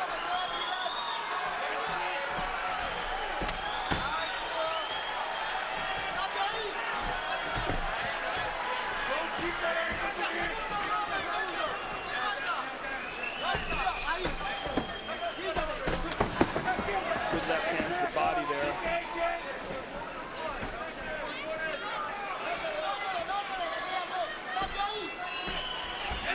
Yoel Romero has never seen a 4th round in his mixed martial arts career. He is 10 seconds away from doing just that. I honestly can't remember the last time he threw a punch. It may have been the first 90 seconds of the round. He clipped him with the left hand right at the end. Romero takes a big, deep breath as he goes back. Look at this. Michael Bisping's mocking him, telling him to breathe. Oh, he threw up that Cuban flag. Bisping rips the Cuban flag, throws it at Yoel Romero. Wow. No mercy. That's Bisping. Wow. Boy, they were working overtime on him. He's jab a little bit more. Come back underneath with the right overhook, following with the left hook when he runs away. He's running away from you. Okay? Does that make sense? You hear me? Use your push kick. He's working his way. Okay? This is where it's going to get interesting, ladies and gentlemen. Fourth in the fifth round. I'm looking at Whittaker. He looks fresh, despite the injury with his left leg. Had a little laugh in his corner as well. He's starting to really settle into this fight. I think he believes that what he's seeing is momentum going his way. Don't forget, post-fight show for UFC 213 on FS1 immediately following the main event. You can see it on Fox Sports Go. For those watching in Canada, you can flip it over to TSN as soon as we are done. Whittaker so highly focused on his cardio and his fitness. No denying he's the fresher fighter here as we hit these championship rounds. Round 4 underway. He's using a lot of push kicks, creating distance, and as Brian was saying, he tries to go right behind that with a punch. Whittaker moving a lot better here in round 4 than he was in round 2. Lands the kick to the body there. That got Romero's attention. Very smart to attack the body right now. Beautiful scrambles here. Whittaker up to his feet, trying to hit the switch. Can't make it, gets up to the cage. Really smart, he almost sprinted towards that fence. Yeah.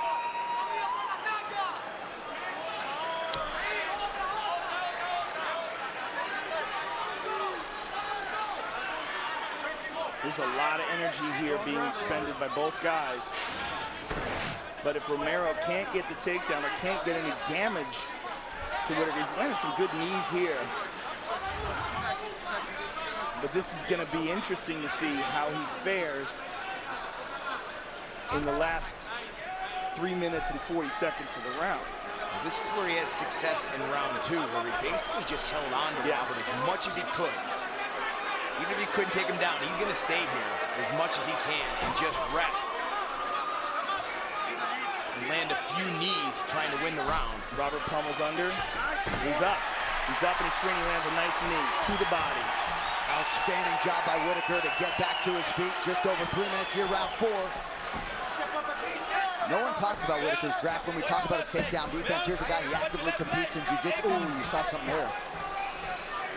I'll tell you what, he's extremely well prepared for this fight, just like he was against Jacare. For Jacare's exact style of takedowns, he seems very well prepared to break the hold and pummel and avoid some of these takedowns and just the clinch from Romero in general. Romero's looking at his legs. He's looking at his legs, and remember that flying knee of Romero. It's one of his big weapons. And if he thinks that Whittaker's having a hard time getting out of the way of things.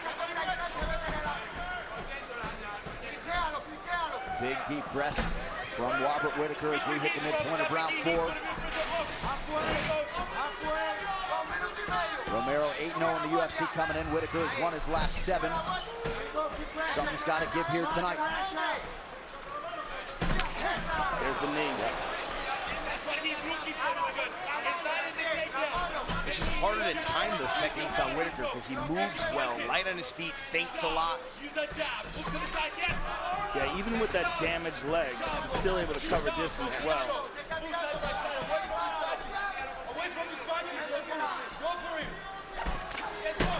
Oh, he caught him with the left. So Whittaker follows up the body kick with left hand. Beautiful push kick to the body. And look how smart he is, right? Some guys will get over aggressive here, try and throw a 2 or 3 punch combo in the pocket, but he immediately gets back out to his range, understanding just how explosive the athlete is he's facing. Ooh. Just whipped with that left uppercut. It was open though. Let's see if he goes back to it.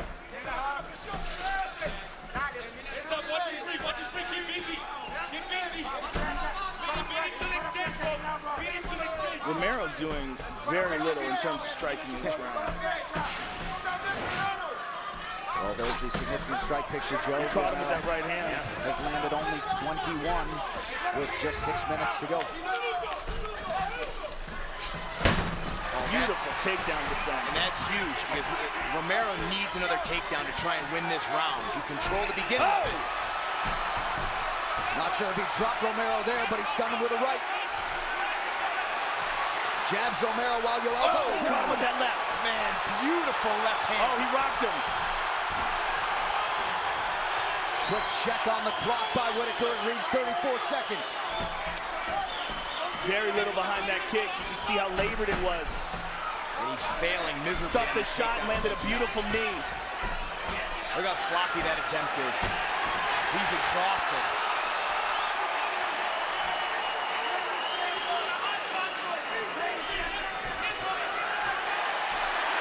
Whittaker mixing up his strikes beautifully here down the stretch in round 4. And he is just so intelligent in his approach. Never gets greedy.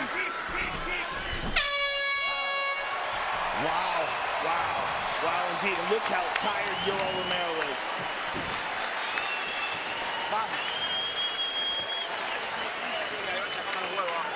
Okay, let's stop playing. Yeah. Let's stop playing games now. Okay, let's get serious now. Mira tus hijas allá afuera y está esperando que tú le des. He's dead. He's dead. He's really tired.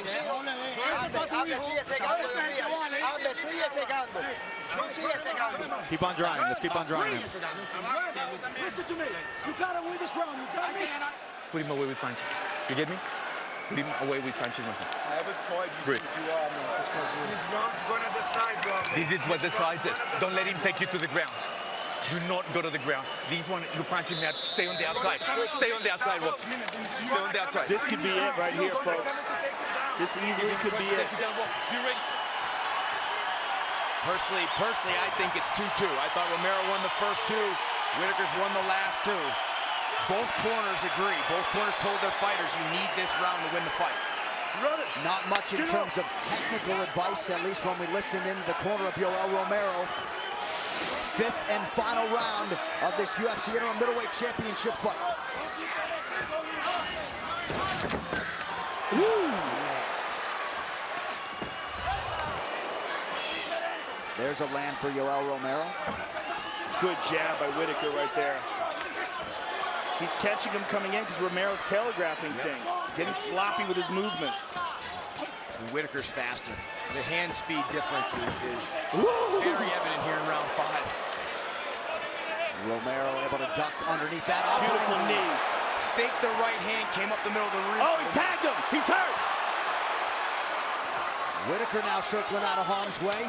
Oh, big left for Romero. You can feel the tension here inside the T-Mobile Arena. Boy, Whittaker still has to be smart here. He cannot get greedy. Stay on the outside, get in and get out. Big, deep breaths for Yoel Romero. He tagged him again with that right hand. He's got a cut over his right eye, excuse me, his left eye. Romero's pushing here, though. He knows he's got to win here, man. He's throwing some heavy strikes now. He is so tired. Good front kick to the body.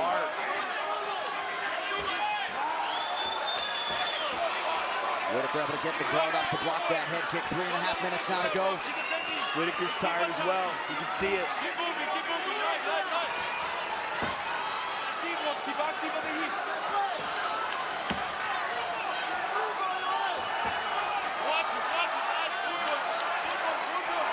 A lot of good feints by Whittaker. Yeah. These punches are just getting slower and slower for Romero. Good front kick again. I love the body work from Whittaker right now. If I'm in his corner and scream and attack the body. Again. Cut on Rex to the knee. Oh! That front kick to the body's money. Boy, both of these men exhausted. Romero has been cut twice in this round, once courtesy of a knee. This really is who wants it most. These guys are beat down. It is all that clinch work. Rounds 1 and 2, there was a lot of clenching, a lot of digging for underhooks. Man, that is so fatiguing. And these guys actually accepted this on 6 weeks' notice. Vice, a typical 2 months you get to prepare for a fight. And Whittaker less than 3 months removed from the win over Jacare de Souza, again attacking with that kick to the body. These will be a long 2+ minutes. He just peeked at the clock as well.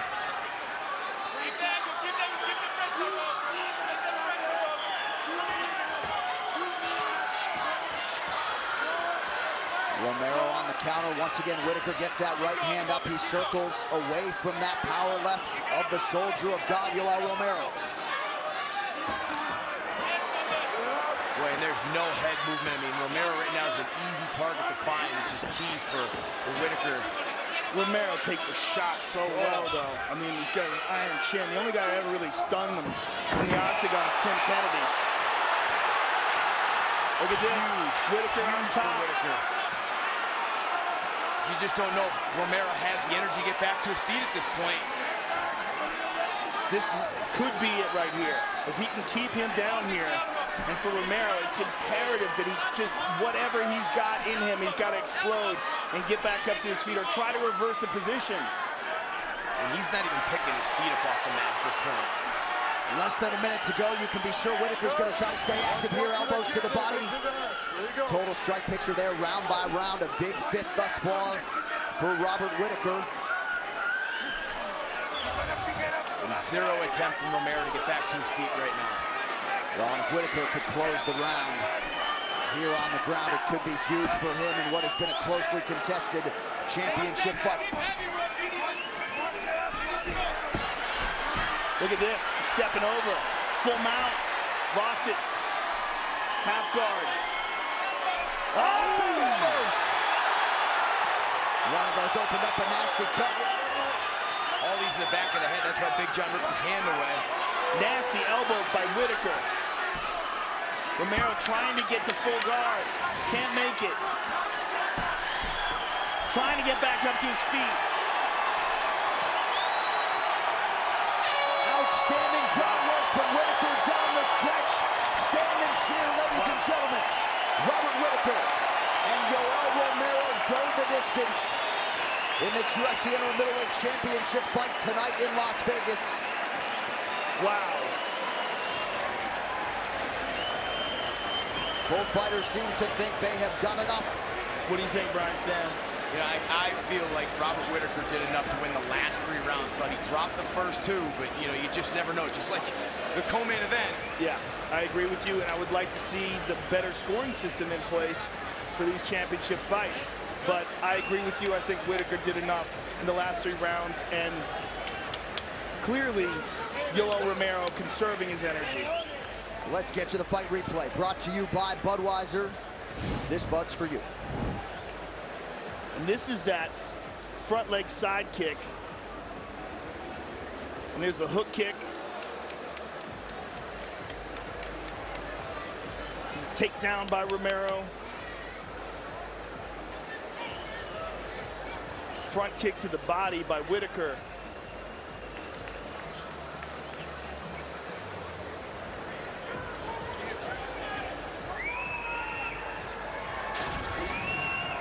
Very interesting. It's an all-around and very, very smart approach by Robert Whittaker. I just don't think gets enough credit for his fight IQ. Well, if the judges agree with you guys, Australia, New Zealand, they will have their first UFC champion. Michael Bisping and Yoel Romero getting into it a little bit. Hopefully cooler heads will prevail here. Bisping and cool head don't typically go to fence. That is fair. The official decision brought to you by Metro PCS, who brings you closer than ever to the UFC on a fast nationwide 4G LTE network. Bruce Buffer now to tell you who won the UFC's interim middleweight title. Ladies and gentlemen, after 5 rounds, we go to the judges' scorecards for decision. All 3 judges score this contest 48-47 for the winner by unanimous decision and new interim UFC middleweight champion of the world, Robert the Reaper Whittaker.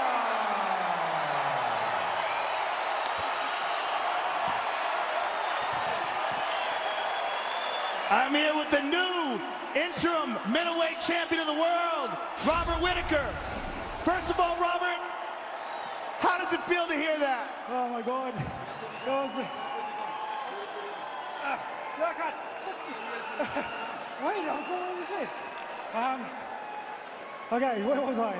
How does it feel? Yeah, that was the most agonizing 15 seconds announcement I've ever had. It was tooth and nail there, but it's unbelievable. Robert, early in the first round, he threw a side kick to your thigh that hyperextended your knee. Let's take a look at it. You went back to your corner and you said, my knee is fucked. Yeah, that was politely putting it. I sustained an injury earlier in the camp, and I thought it'd be 100% by now, and then the bastard kicks it, and it set it back weeks.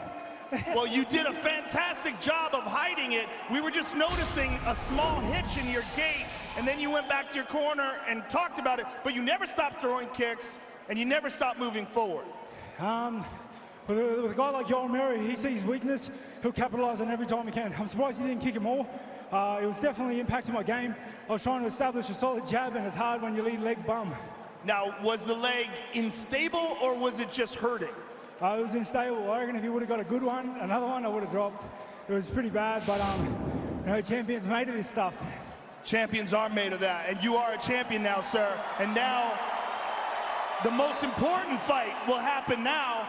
You will now face Michael Bisping for the undisputed middleweight title. Give us your thoughts on that. Listen, we were destined to fight, mate. I think it's fate. We were destined to fight, mate. I think it's fate. It really is. I'm happy to keep your seat warm until you're better. Give me a breather and we'll give it a good crack, yeah? First of all, Robert, that was an awesome fight. Romero, well done. I wanted to come here and talk a lot of shit, but it was an awesome fight. But the fact that you're standing there with that fucking belt on, like you're a champion, makes me sick. You should be ashamed of yourself. Here, take that, fight me for it. I'll see you soon, motherfucker. Hey, can I keep that? Dana White grabbed that thing very, very quickly. What are your thoughts on Michael Bisping as a champion and how you two match up? I think he's the champ. I think he's the champ for a reason. He's been in the sport for a hell of a long time. He's a veteran in the sport, and he's a tough opponent. I'm absolutely honored to fight him. He got disgusted when I was holding the belt. If it came in a necklace, I'd wear it. But, you know, here I am. This is the belt for #1 contender, and me and him are destined to fight, mate. Robert, congratulations on a fantastic performance. It was an honor to call the fight. You are the new interim champion. Congratulations, sir. Robert Whittaker, ladies and gentlemen.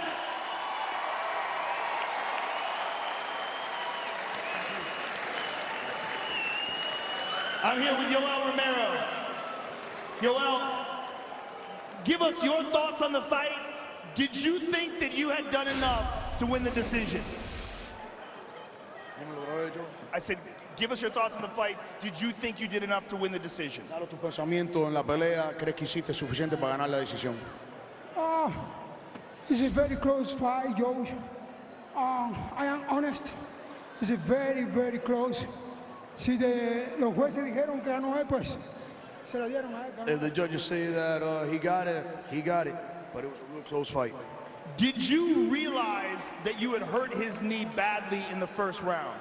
¿Te diste cuenta que le habías lastimado la rodilla gravemente en el primer round? Sí, sé que que le había hecho daño y estaba esperando mi momento. Pero bueno, hay veces que Dios sabe por qué permite las cosas y si perdí la pelea, pues bendecido también sea el Señor. Yeah, I knew I hurt his knee and I was waiting for my moment, but if I lost the fight, God knows why he does this. Thank you. Le doy gracias a Dios también por esto. I thank God Almighty for this also. You are still one of the very best middleweights in the world. Robert Whittaker will now face Michael Bisping for the title. Give us your thoughts on that and where you fit in to the middleweight title picture. Eres uno de los mejores middleweights en el mundo. Robert Whittaker ahora va a pelear contra Michael Bisping por el título. ¿A dónde es que tú cabes en esa redonda? Hey, yo estoy aquí, Joe. I am here. Yo no me he ido de aquí. Estoy aquí todavía en la lucha. I'm here in the struggle. I'm here, Joe. Never give up. Never give up, indeed. Thank you very much, sir, for an outstanding fight. We look forward to seeing you in the future. Yoel Romero, ladies and gentlemen. Those post-fight interviews were brought to you by War for the Planet of the Apes. Winner takes all this Friday, only in theaters. Australia has a UFC champion. His name is Robert Whittaker.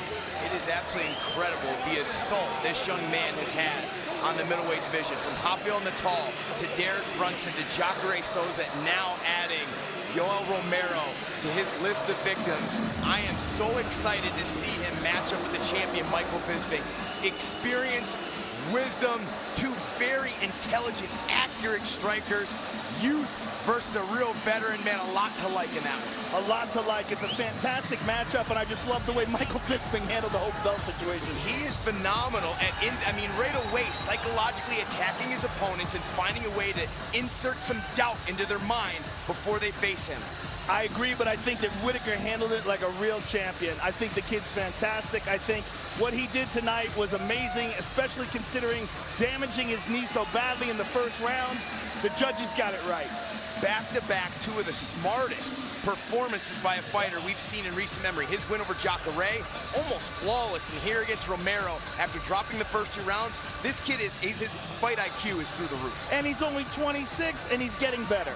And given the fact that, as you mentioned, he just beat Jacare Souza and Yoel Romero back-to-back, he will likely be the betting favorite to beat Michael Bisping when they meet later in 2017. And on that post-fight show, Bisping's on it. Whittaker will probably be on set. You can be sure there will be some more fireworks as those two exchange later tonight. What a wild night of UFC action it has been, as usual, here in Las Vegas. UFC 213 has been brought to you by Harley-Davidson. See your dealer today and learn to ride like some of your favorite UFC fighters with Harley-Davidson Riding Academy. Live your legend. And by Grunt Style. This will defend. UFC Fight Night on FS1 at a special day and time. Gunnar Nelson, swift, silent, and deadly. Takes on versatile veteran Santiago Ponzinibbio. Plus, hometown hero Joanne Calderwood. And undefeated Cynthia Calvillo. UFC Fight Night on a special day. Sunday, July 16th on FS1. Well, all you can handle, you're getting a live UFC event the last 4 weekends here in July. It continues next Sunday in Scotland. The main event, Gunnar Nelson trying to keep it going against the also streaking Santiago Ponzinibbio. Killer co-main event as well, Jojo Calderwood taking on the still undefeated Cynthia Calvillo. Main card, 3 p.m. Eastern next Sunday on FS1. Here's what's coming up inside the Octagon. On Tuesday, the Dana White Tuesday Night Contender Series begins at 8 p.m. Eastern, 5 p.m. Pacific. The featured bout at featherweight pits Matt Bessette against Kurt Holobaugh. It is the ultimate job interview, and it's only on UFCFightPass.com. Next Sunday, Gunnar Nelson seeks a 3rd straight win against another surging contender, Santiago Ponzinibbio. The main card from Scotland gets going at 3 p.m. Eastern, only on FS1. On Saturday, July 22nd, Fox UFC Fight Night features Chris Weidman versus Kelvin Gastelum. The Long Island main card begins at 8 p.m. in the East, 5 p.m. in the West. That is only on Fox. And the next time you'll see the Octagon on pay-per-view will be for UFC 214 from Anaheim, California. Daniel Cormier faces John Jones for the undisputed UFC Light Heavyweight Championship. Plus, Tyron Woodley and Damian Maia battle for the welterweight gold, and Cyborg faces Tanya Evinger for the women's featherweight title. UFC 214, Saturday, July 29th at 10 in the East, 7 in the West, only on pay-per-view. You can watch the UFC 213 post-fight press conference at UFC.com. UFC 213 post-fight show with Karen Bryant, Kenny Florian, Dominic Cruz, Michael Bisping, and Megan O'Leary is already underway on FS1. For those of you watching in Canada, you can flip it over to TSN as soon as we're done.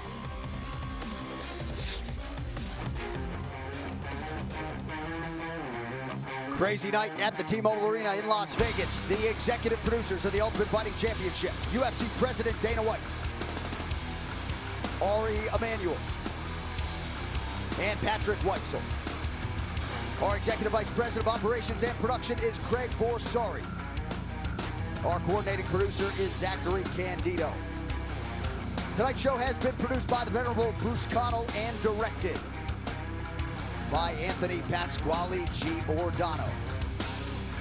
Jim Miller and Anthony Showtime Pettis put on a show in the end. It was a successful return to 155 pounds for the former UFC lightweight champion.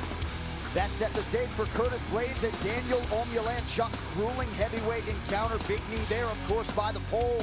But in the end, Curtis Blades reigns supreme and continues his ascent in the UFC heavyweight division. That gave way to the co-main event. The trilogy completed between Alistair Overeem and Fabricio Verdum. Round 3 goes to the Reem, who could take Verdum's spot as the #1 ranked heavyweight contender. And then it was the UFC's interim middleweight championship of the world. 5 grueling rounds. Whittaker fought adversity. He is the first to beat Yoel Romero. He leaves as the interim middleweight champion. With that, for Joe Rogan, Brian Stan, and the rest of the crew, John Anik saying so long from Vegas. We'll see you later this month in Anaheim, California. Good night.